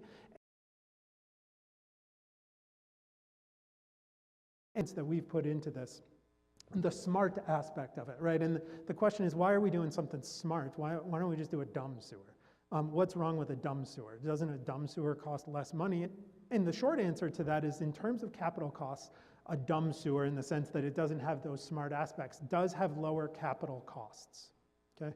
The anaerobic digester that we've proposed is a bit north of $5 million. Is that about right? Here's why those additional costs make sense. The first is that we have remarkable interest for state funding from the Secretary of Energy and Environmental Affairs, largely because of the smart aspects of this, the anaerobic digester. So though the capital costs go up $5 million, we don't think we're going to be able to get all 5 of that back from the state because of the smart aspects. But I will tell you that we're firmly committed, and think it's very reasonable to get 3 to 4 of that back from the state, because we've decided to put in the smart aspects of it. So there's still a delta there. That's absolutely true. But the other component of this, and the reason that we went with something that has higher capital costs, is because the smart aspects of it allow us to generate revenue which offsets the operational costs. So although capital is higher, the operational costs are lower, which allows us to keep the user fees as low as possible. And it allows us to spread that betterment out a little more effectively over that 20 years, or we don't have to start with a bigger betterment to make up ground later. So, there were a lot of choices that went into this, and don't forget, the town is a user too. So every choice that we made was made with the town and the taxpayers in mind too, and minimizing those costs as much as minimizing all other user costs. And what we put together is the best single comprehensive package to keep the costs as low as possible and fairly distributed. So I'll let somebody else ask questions. My name is James Kennedy, and I'm president of the Business Association. I just want to ask some questions about some of your estimates on economic development and how accurate they are, and also if you anticipated the Northern Bank development, which is currently planned on Great Road, as well as, from my experience, there's been a great interest in buying up properties in the common. And so I've been approached by many investors who are interested in buying some property, investing money in the town. It's just a great place to be if you're a business. So let me take rather than the way we did it with Jenny, let me take your first question first, which is, how confident are we, if you don't mind if I paraphrase it, how confident are we in the economic projections? I guess I'd prefer to defer that question to the Master Plan Implementation Committee. We have not, because this is not an if you build it, they will come kind of system, the financial viability of our system isn't predicated on those economic projections. So what I'm simply doing here is parroting what we've seen. How confident am I in them? Personally, I don't know. I think they make sense. What we've seen is, through the projections, a significant gap in money that Littleton residents are going outside of Littleton to spend on things that they otherwise could spend in Littleton, on restaurants, on retail, on medical, on a whole bunch of things that really could legitimately be in the common. And You know, the retail gap that they've identified is $20 to $40 million. So beyond that, I think that's probably a better question for the Master Plan Implementation Committee, understanding that they're still going through a public process there to look at that. The second question was, if I understood it correctly, Northern Bank and Trust owns a significant portion of property in the common. Have we considered what they might want to do? Is that fair? Interestingly enough, Keith had mentioned Secretary Jay Ash will be in town on Friday to discuss MassWorks funding. And part of a MassWorks grant involves showing the secretary and the grant writers or grant reviewers what the economic potential of doing this project might be. And Northern Bank and Trust actually was one of the entities that wrote a letter in support of the sewer. And we met with them face to face and to discuss the possibility of what they could do with their property downtown. And where we stand right now is they're very interested in considering, incorporating, utilizing their property in a different way if there's a sewer. You know, what they say here, I fully support and encourage the Littleton Sewer Project. It'll have a significant impact on our future development plans as in Northern Bank and Trust. And what they've committed to do is work with us to put together something that really serves as an anchor for the community. In fact, and when Ms. Cameron was asking her questions, in terms of financing of individual property owners, I don't want to sign them up for anything right now, but that was the first place I thought of going, because they're very much committed to working with the town in that regard. How it specifically impacts their plans, that's to be determined. They're actually working on plans and mock-ups right now of what they might do if there was a sewer. So did I hit all your questions? Was there a third one? So that's part of your economic projections for revenue? The economic projections that are there are, and I see some representatives of the Master Plan Implementation Committee, so they'll nod and wink if I'm saying this incorrectly, are not specific to individual development of specific properties, but rather a representation of what the potential could be if, there's a certain amount of additional retail space, and that retail space, is maybe half.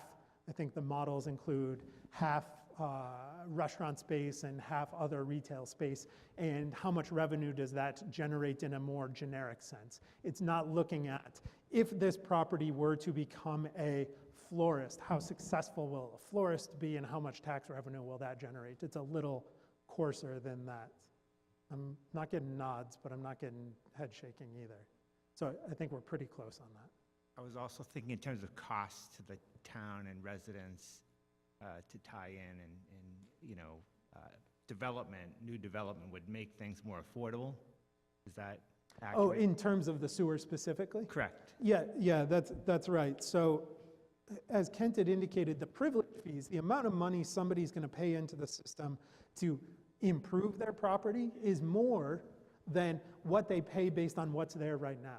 And the concept behind that is that if the town collectively, we're all going to go forward and put this in, essentially we're saying in concept, we want you to make us whole again, because we already took the risk. We already went forward and did this, so now you can pay us a little more on the back end for the privilege fee associated with that extra economic growth on your property. And frankly, what we've heard from a lot of property owners is, yes, please give me the opportunity to do something more with my property, because ultimately it's a true win-win, right? If they're paying more in taxes, that means that they're more successful, or frankly the other way around, but excuse that municipal official for putting the taxes first. If they're more successful, they're able to contribute more, and we're going to ask more of them.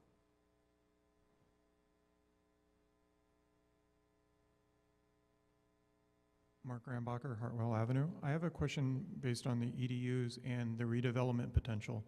Just to pick on Northern Bank, Right now, they probably are 1 or 2 EDUs, and they were saying they are going to redevelop their property. If we look at the options in the master plan, they could put in a couple restaurants, a retail, and apartments above, and now all of a sudden the 2 EDU property is probably more like an 8 or 10. And when we do that, are they being charged an extra betterment fee because they just got the advantage of saving 200 grand on their betterments when they did the redevelopment? They effectively went 200 grand more in redevelopment now than they had before. You want to handle this one, Ken? Yeah, that's a good question. So that's exactly the way the system is designed between betterments and privilege fees, because this happens very commonly when you build these systems. What will happen is any changes to properties that occur before the date that we basically post the betterments, we'll calculate the betterments, we'll check the numbers, we'll look at the current status of all the properties, and then we'll lock that number down and prep the bills to go out. If there's a subsequent so any changes happening up to that point will capture in that EDU count for the betterments. If there's a subsequent change, those properties will be assessed a privilege fee. And that privilege fee will be calculated based on the new privilege fee basis. As I said before, right now I'm counting it, assuming at least 25% more than the betterment as a base. So if somebody goes from a 2 EDU betterment number, say that their property is good but they want to develop, they're going to pay the 2 EDUs when we send the betterment bills. If they all of a sudden add 10 more EDUs, and do a major redevelopment on their property, they're going to be assessed with a privilege fee, not a betterment, because you can't send the betterments out supplementally. They're going to be assessed with a privilege fee that's going to exceed the betterment amount on a per unit basis, times the number of additional EDUs that they pay. Right now, if you saw the chart, the pie chart I put up, Rebecca, I don't know if you can find that one, that's only representative of about 6%, I think was the number. 3% was the number that privilege fees represent right now. The reason we did that is because we can't predict, just like Chase said, we can't predict the actual development on the common. The master plan committee has done an amazing job with their consultant to really look at the concepts and I think prove out what Mr. Kennedy and some other folks have said, which is there's a lot of potential on the common. But in the end, we can't predict what's there. So we've tried to keep a very demure number, a very reasonably low number, so it doesn't dominate our financial planning aspects, assuming that there's very little redevelopment. But reasonably, if you had somebody come in right away and add 10 EDUs, one, we have the capability of dealing with that, and two, they will pay the cost of adding that capacity to the system in the equivalent of a betterment via this privilege fee system. The only difference is they'll pay a higher rate than the betterment rate. Okay, so a point of clarification here then. So just to pick on Northern Bank, since they're the one they ripped down the building, they put in a restaurant and apartments above. And who is the entity that's charging them this extra fee? It's the planning board, it's the board of selectmen, it's the permitting department to build this. Who is in charge of managing this fee and making sure that we don't do a TIF to get rid of it or anything else? What entity is doing that fee, doing that assessment and getting the money back for the town? So right now, that's a question that we intend to answer and solve with the design. Right now, we've got a couple of different options, right? Light and water is an option, a separate utility department is an option. The highway department, right now, it could be expanded to a public works department. So we don't have a specific answer to that who. What I will tell you is we certainly have the expertise to do it between the various entities that I just mentioned. And we think that resolving that specific question is, though important, it wasn't something that we prioritized to get to this point in the process. It is something that we absolutely have to and will solve before we get to the construction phase.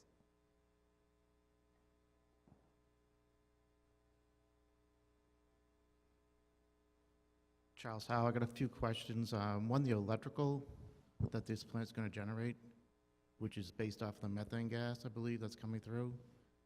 Are you going to be getting a steady? I don't think you really get a steady flow of methane gas, so I don't want to think I don't know how your electrical projections are going to add up?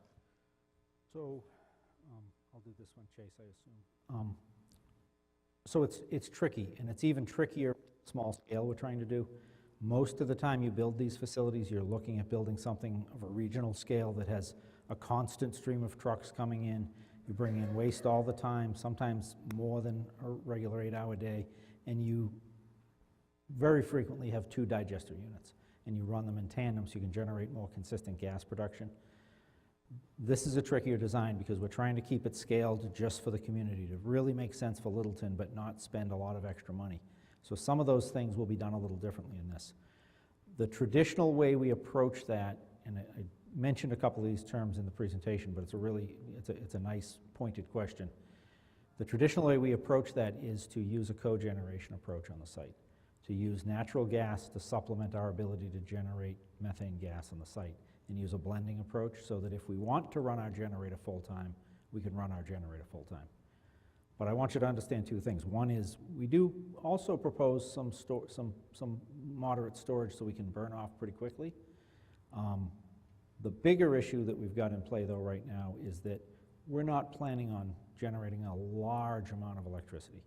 We're planning on generating a good amount of heat energy, and frankly, a good amount of that heat energy is going to be reutilized on the treatment site in our treatment process, in our buildings, and probably the single biggest use of it is in the digester itself, because the digester requires heat to get it to run really efficiently from a biological standpoint.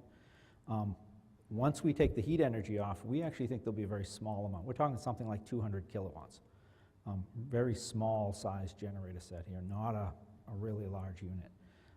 The combination of that with the potential of being able to run it with a cogeneration approach, we feel comfortable that that's going to be the answer to that question. So really, the slides that have been passed out with that generation of electricity is probably a little bit misleading, saying that you're going to generate this amount of electricity. All the mailers that went out, so they're generating, one of the cost benefits is the electricity.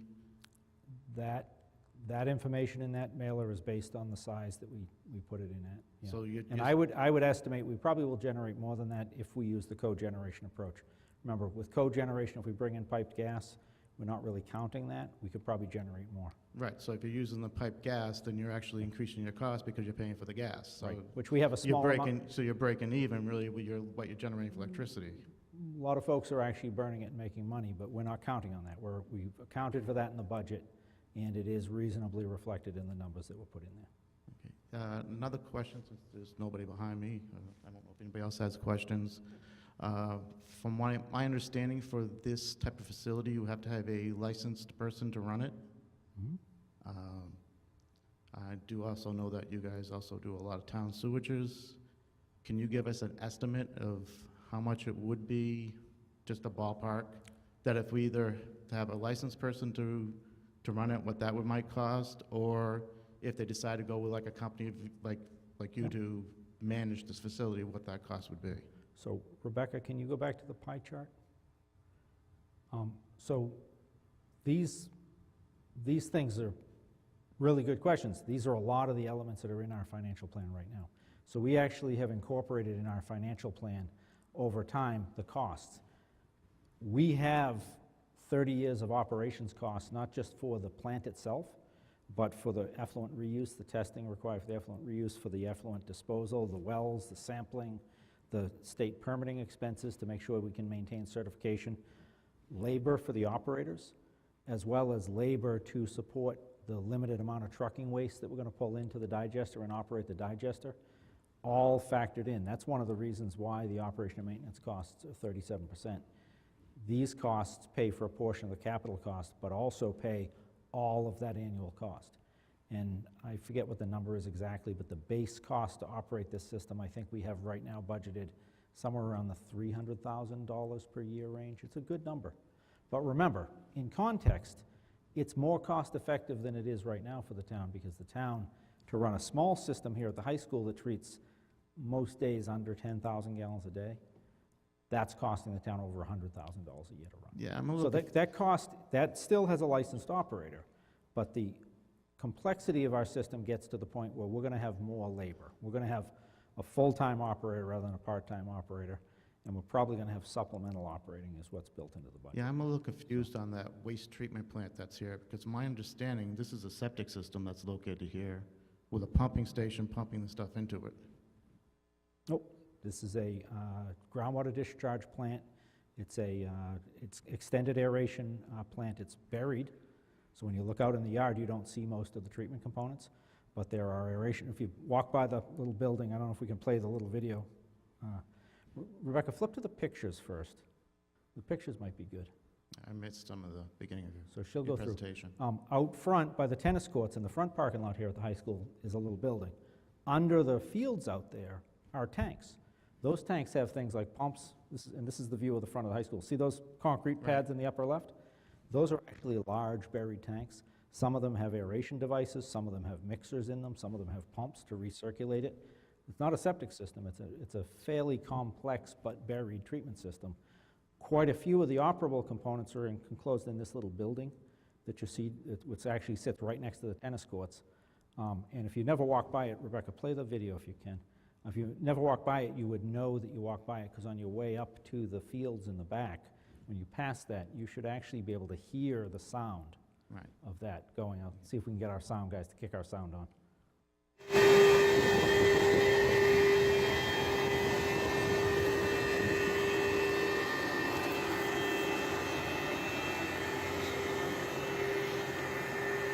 There's a lot going on in the process in there. A lot of little equipment jammed in that building, much more complex than a septic system.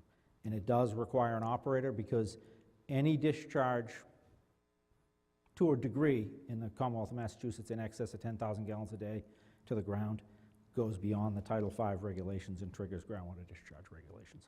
So essentially, anywhere from 10,000 gallons up, if it's the size of the plant that currently serves the high school, or the 150 we're talking about, or the 300 we originally talked about, all governed by the same groundwater discharge regulations. Okay, thank you.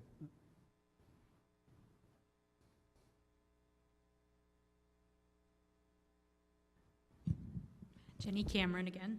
I have a couple follow-on questions to his first question. In regards to the income opportunities for this, you listed trucked waste, electricity, and heat. Sounds like the town may use that, reuse the water and the digested waste solids. Two questions about that. First, what if you can't find buyers for that stuff? And what will that do to the system and to the costs to the town and the residents?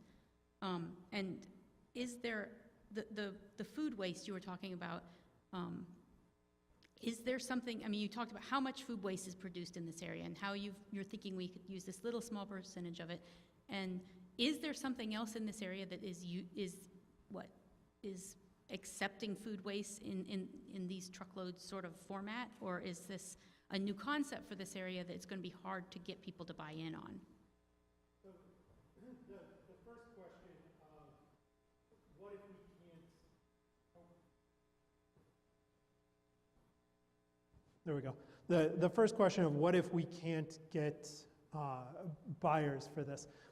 I'll tell you, just like any other commodity, there's certainly a market-based price for these things. I have very little doubt that we can find buyers for everything. The question really becomes, what's the price point at which we can line up buyers? But let me use the potential associated with the reuse water as a perfect example of how hungry the market is for things that we are potentially providing here.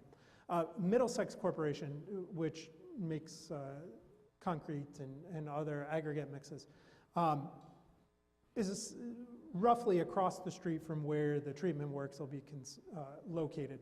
And we've reached out to them because what we're generating is a perfect substitute in their process for the water that they're currently using. And, you know, this is the perfect kind of environmentalism. This is environmentalism that actually, you know, truly, honestly makes economic sense at the exact same time.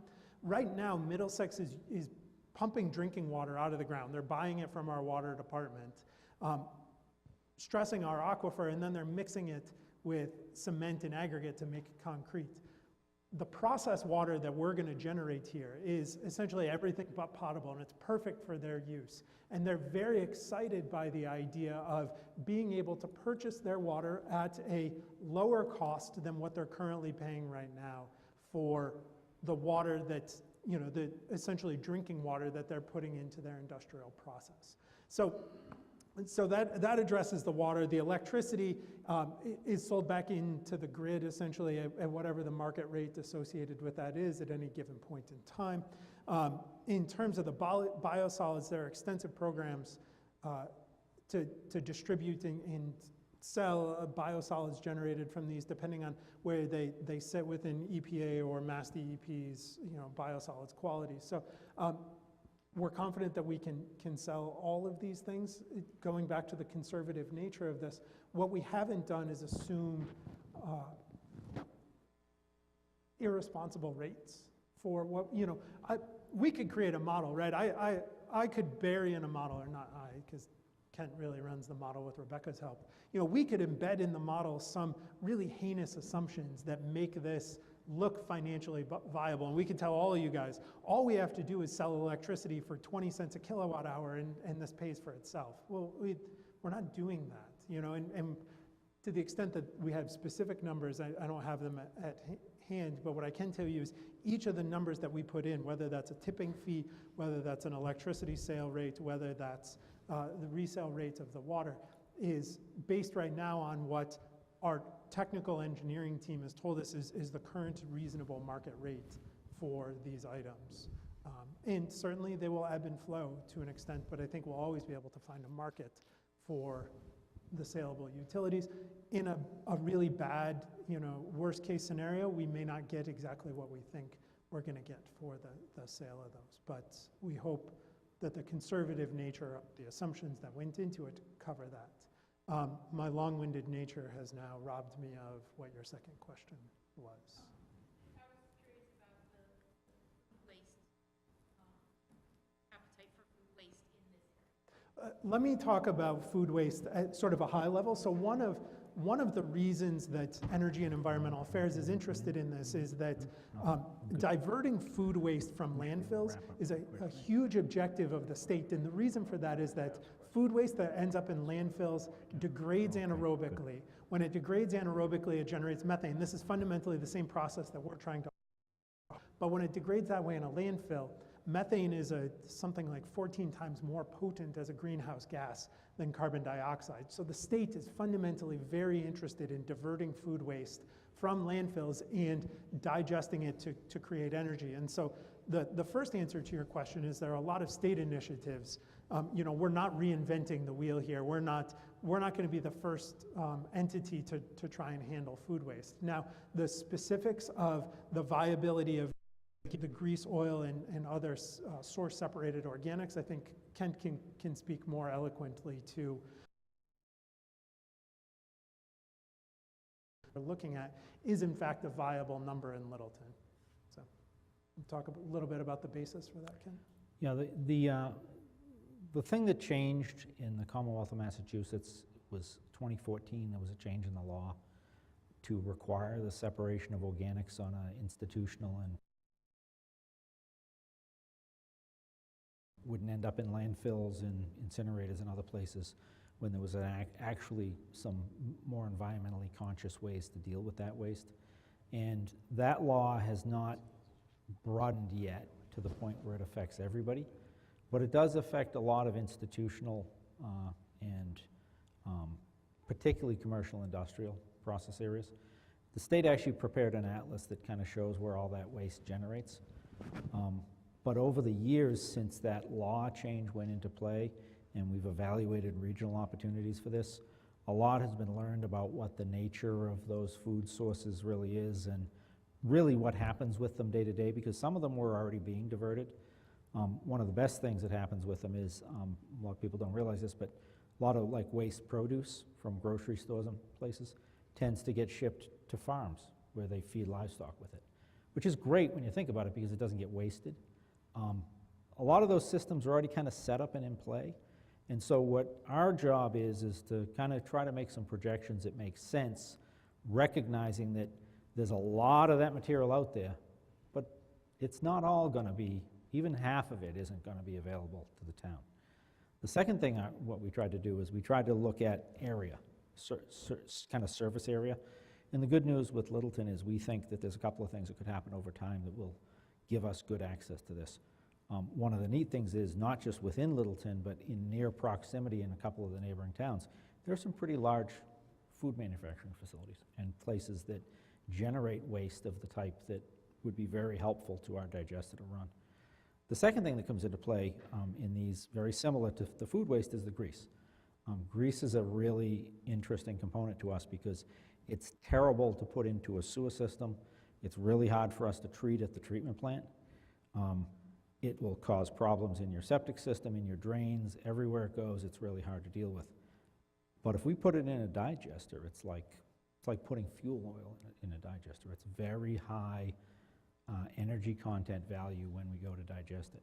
So if we can harvest a significant portion of the grease in town and bring it here, that will give us control over the ability to generate a lot of the true energy value that we're looking at in the digester. We back-checked the numbers that we ran for the grease, and basically our target right now, our hope is to capture something like 75% of the grease generated within the boundaries of Littleton over time, and maybe 10 to 20% of that occurs within a mile of the town borders, which beyond that, we may still draw over time, but our focus is to keep this really, really localized. And that's where we got the numbers from. We actually think that number's out there now. As Chase said, there's some degree of still market checking to be done here. One of the things we've promised, and we talked about this with the Finance Committee last night, because the Finance Committee did a really nice job of asking hard questions about the financial plan. One of the things we talked with them about is one of the first steps that we've got lined up with the design money is to go out and actually seek some commitments from that food waste. The second thing that I'd personally like to see that we've been talking about and want to see if we can get it into play in Littleton in particular is getting some of that recycling program happening really on the ground floor here in town to try to give us that waste. For example, I'd like to see that schools get to the point of separating their putrescible organics and getting them to our digester. It's just a great show of commitment by the town, and also a really environmentally smart thing to do rather than disposing of it with the rest of the waste. Right now it just gets lumped in and shipped out. And there's a smarter way to do it. And I think we're cognizant of that in the way we put the plan together. So if I could have a show of hands, I'm interested in how many more questions we have. If we only have one or two, we can take them. If there are a lot more questions, I mean, we'll stay here all night, but I also don't want folks to feel obligated. So show of hands, how many? Just two or three? Well, let's do this. We'll take, Mark, I'm aware that you've already asked questions, so we'll give anybody who hasn't had a chance to ask questions first, and then if we go much more than, let's say 5 or 10 more minutes, then we'll essentially shut down the public portion of this and invite you guys to email us the rest of your questions, or we can stay here and address them as individuals want them addressed face to face. So. Hi, Barbara Staples. I'm representing First Baptist Church, Littleton. We are the ones on the common. So our options, because we are a nonprofit and we have a limited budget, is either opt out or deferred opt-in. But with that said, since we're not a commercial, nor are we a residence looking to sell and gain on our property, we would hope that we would get at least some special treatment, especially, thinking that we'd be paying the betterment if we were to opt in. With an intention of, 10 years you're saying? We would have to connect. And again, we don't know what our financial situation is going to be in 10 years. So what happens at that point? I should actually ask for anybody who might be doing this as well, saying opt in, we pay the betterment, we're going along, it's 10 years, a decision point comes. What's going to happen? If indeed we don't really have the $25,000 it's going to take to probably tear up and extract that old tank and connect. So let me say this. As far as working with individual property owners who have specific concerns. That's actually a big part of what the design process will look like. You know, the town has, as a user, has unique concerns. The Point, who has indicated interest in participating, has unique concerns. You guys have unique concerns. And so we're very much willing to look at individualized options for individual properties, particularly those that have unique circumstances. You know, we want to treat everybody fairly, but at the same time recognize that specific situations can differ, you know, and an example of that is, you know, working with someone who has a system and next year they need to replace it, right? But we know that the sewer is going to come online in 2 years. Can we help them, you know, sort of bridge that gap? So depending on where you are specifically, you know, there could be specific discussions held. What we haven't done is looked at or created a, let's say, a nonprofit rate or some structure like that to acknowledge the fact that the church is in a unique situation there that's very different from the residential and the commercial properties that are also included. That's not to say that, you know, everybody gets a special deal, but I do think the church probably is worth meeting with one-on-one and sort of looking at the financial aspects. We have an interest in opting in if we can do so. Now, what happens at the 10-year mark? That's really a policy decision that we haven't addressed yet. You know, the simple answer is you hit the 10-year mark and it's in or out, you know. Yeah. That doesn't necessarily mean you have to start sending wastewater down that pipe yet, I suppose, but, you know, but that's ultimately a policy decision that we haven't resolved the specifics of yet, that we will, before, you know, we get the design funding, before we start putting this in the ground, we will have those specifics resolved. And that also gets to, you know, we've talked about a 10-year deferment period, but that's, I want to make sure everybody understands that's a conceptual number right now. There's nothing set in stone that it will be 10 years. It could be 8, it could be 12, and we'll go through lots of public process, understanding what's the time frame that individual property owners have. You know, is there a big cohort of people that really, you know, 12 years makes more sense? Well, maybe then 12 years is a better deferment option. So we're lots of flexibility around it right now. So I know that's probably not the most satisfying answer. Well, just knowing that there's some flexibility to talk about it. There is flexibility to that's talk about it. That's helpful. Yep. That lends us more to think about the opting in than just saying opt out. And before that opt-in decision, you know, opt-in or opt-out decision is made, we do intend, you know, we're not going to ask people to opt into something that they don't know the terms of, right? We'll have all of that laid out and resolved, and then say, here's the plan, here's the comprehensive plan. It will be 10 years to opt in, here's what the payments will look like, so on and so forth. You know, now we need a thumbs up or thumbs down from you. So we will not be asking property owners to make these decisions in the dark. Okay, very good. And one more, just because you guys are talking about food waste, it sounds like it could have a lot of smelly stuff coming into that recycling area, so you might want to address that. Well, we have addressed that. So the conceptual design right now incorporates essentially an enclosed structure where this food waste will be received. So what we're not talking about doing is trucks just dumping up and dumping slop sitting there. So it'll be an enclosed structure to mitigate both the exposure to rats or seagulls or whatever, as well as to contain the odors. And then there are a lot of options. You know, we recognize that what we're proposing to put in at the DPW facility, which is zoned for something like this, also is right at the edge of a residential industrial divide.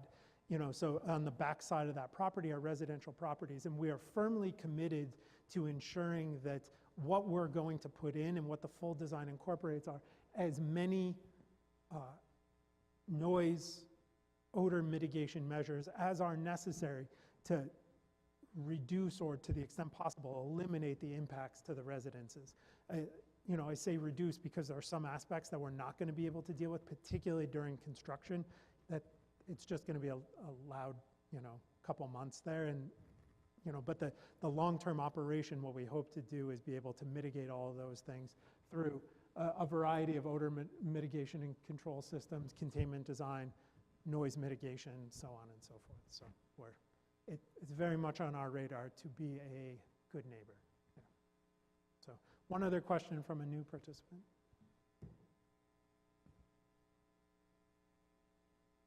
Hi, I'm Andy. I'm new to the town. I just have a question. I apologize if it's been addressed already. No, it's fine. Besides the digester and the cogen, what's a smart part of this system? That's a great question. So if we contrast the smart sewer and a dumb sewer, the smart sewer, let's take the dumb sewer. So the dumb sewer essentially treats your wastewater, right? And it doesn't utilize the energy inherent in wastewater. There is a remarkable amount of energy there. And that energy is associated with principally the organics, but also to an extent the heat in it. And so the smart aspect of this, in a sentence, is utilizing the energy that's there rather than wasting it, right? Rather than flaring off gas, rather than going through an aerobic digestion process. What we're doing is we're harvesting all of the energy that we possibly can. That means that we're harvesting the cogen aspect, or the gas generation aspects of it. We're harvesting the biosolids out of it. We're also generating water that is suitable for resale. So the smart aspect of it is really focused on resource conservation and turning that resource conservation into money that funds the system and offsets cost in the future. That's where this is both an environmental project and an economic development project married together. But you're just only talking about pretty much the digester, which is causing this to happen. Is that correct? No, I mean, if you want to address this, Ken. Oh, here we go. This really addresses the sort of the smart aspects of it, the ability to reuse, starting from the bottom up, the ability to reuse water, the ability to generate about 1 million kilowatt hours of electricity a year, the amount of waste that's not going to a landfill that we can handle in the digester, the amount of nitrogen. I mean, I suppose the remove the 40,000 pounds of nitrogen that's a dumb sewer. You know, that's going to take that out. And then the trucking of waste and the savings associated with that is the other aspect. But you're right, a lot of it does focus on various facets of how the digester comes to bear on this, whether that's the organics, whether that's the energy generation, whether that's the ability to offset waste that would go to landfills. That all turns around that digester, and that's part of why the state is very interested in working with us and funding a big chunk of this, because though the digester isn't cheap, it's got a lot of significant benefits on the back end. It does. However, you can put a digester in a regular treatment facility and not have to have the people who live in the town incur all the costs of having the grinder put in their yard.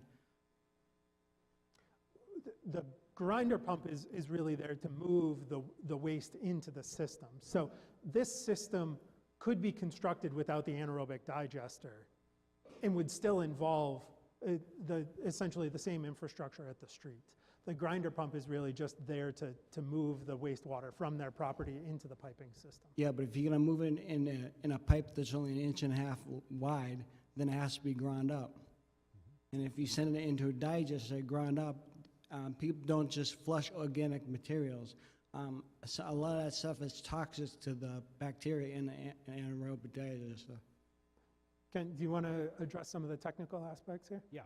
So you're correct in that the grinders in some way help us with the digester approach. The first thing I want to address, though, is that whole concept, and I think this might be part of one of the other questions that was asked, too. There's a bit of a misconception a little bit with how we selected the collection system technology. If we were to do conventional gravity sewers with pump station, deep pipes, larger pipes with pump stations where everybody discharges by gravity in the street, the pipelines that we build in the streets will be significantly more costly. The time to build them would be longer. Our utility impacts are greater. The amount of earth we have to move because they're deeper goes up. The cost of the in-street work goes up typically by a factor that's significantly larger than the cost added by putting the grinder pumps on a property. So there is not when you compare a gravity sewer system to a low-pressure sewer system, it's not generally perceive that the low pressure is a more expensive technology. It's actually the opposite. The low pressure is intended specifically to keep the collection system cost very much under control, very economical. The fact that you have to have the grinder pump is a disadvantage, but as you say, if we're going to push water through a very small diameter pipe, we have to macerate the solids first. Those solids in and of themselves, though, become beneficial to us when we get back to the digester side of the plant. That's just one of the ways we're taking advantage of it. We'd still get the solids if they came in a gravity sewer. We'd still macerate them at the treatment plant site and, frankly, screen and pre-treat and do other things before they go into the discharge, into the digester. Well, screening... The challenge of the digester is there's a little bit of, it's kind of like baking. There's a little bit of a recipe you got to keep going with the food source. You got to blend the right amount of food over the right period of time to keep the digester fed because it's a biological process. So you mentioned some things like toxics that might get flushed. Well, there's going to have to be a pretty good public education program, which there is in every city. If you know folks who live in the city who flush toxics down their drain, they're breaking the law. Folks who will, in the small system, flush toxics down their drain will also be breaking the law. You don't pour paint, you don't put paint thinner, you don't put other things down the drain. We have a program at the treatment system when we collect all that waste together of doing some pre-treating and monitoring of that waste. So we have the ability to, one, mitigate those impacts if it's one single person here or there, but two, kind of pre-catch a lot of that stuff. And believe it or not, even in very large plants, we know when somebody flushes something down the drain. And I've worked in many large cities where we can track what was flushed back to a single property in a city of 10,000 users. It's pretty surprising to people to find out when someone knocks on their door, and we can actually show them that we can track a chemical back to their house because they dumped it down their floor drain. I wasn't referring to someone dumping paint down. I'm talking about regular stuff that people flush down toilets.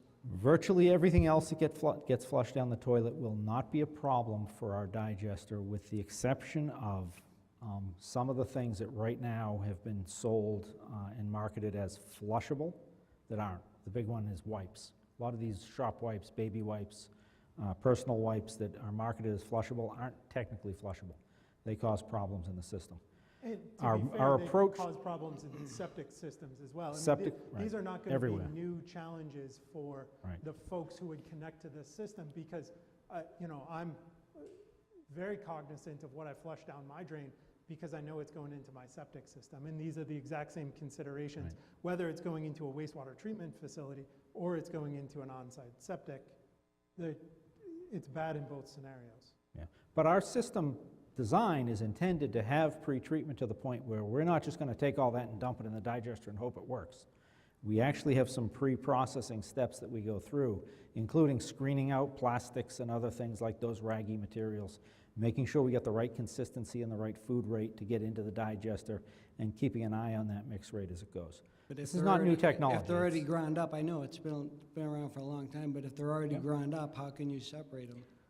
We don't want, actually, the solids are pretty easy. Most of them are floatable when we catch them, and those stringy solids will reaccumulate. Believe me, there's plenty of technology out there to do it. Yeah. So with that, what I'm going to do is thank LCTV for broadcasting this live. We had a lot of folks here from LCTV. What we're going to do now is, to the extent folks still have questions, we're not going anywhere. We're happy to answer those. But I also don't want folks to feel obligated to hang around and go through these questions with us. Town meeting is coming up on Monday, the 29th. And so we'll be available, their website's up there, to answer questions as they come up. Ultimately, your planning board has supported this, your Board of Health, your Master Plan Implementation Committee, your Finance Committee, your Board of Selectmen have all supported this.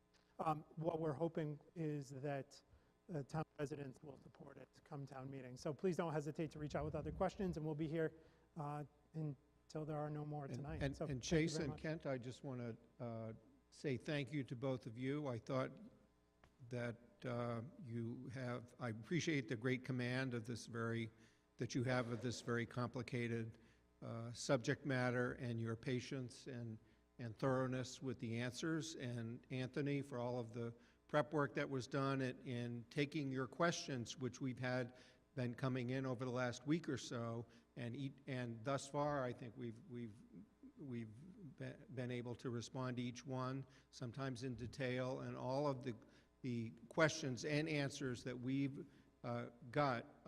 we've made available at the town website so that you can all see that information. So thank you, Chase, and thank you to Kent and Anthony, and thanks to LCTV for covering this tonight. Great job. Thank you.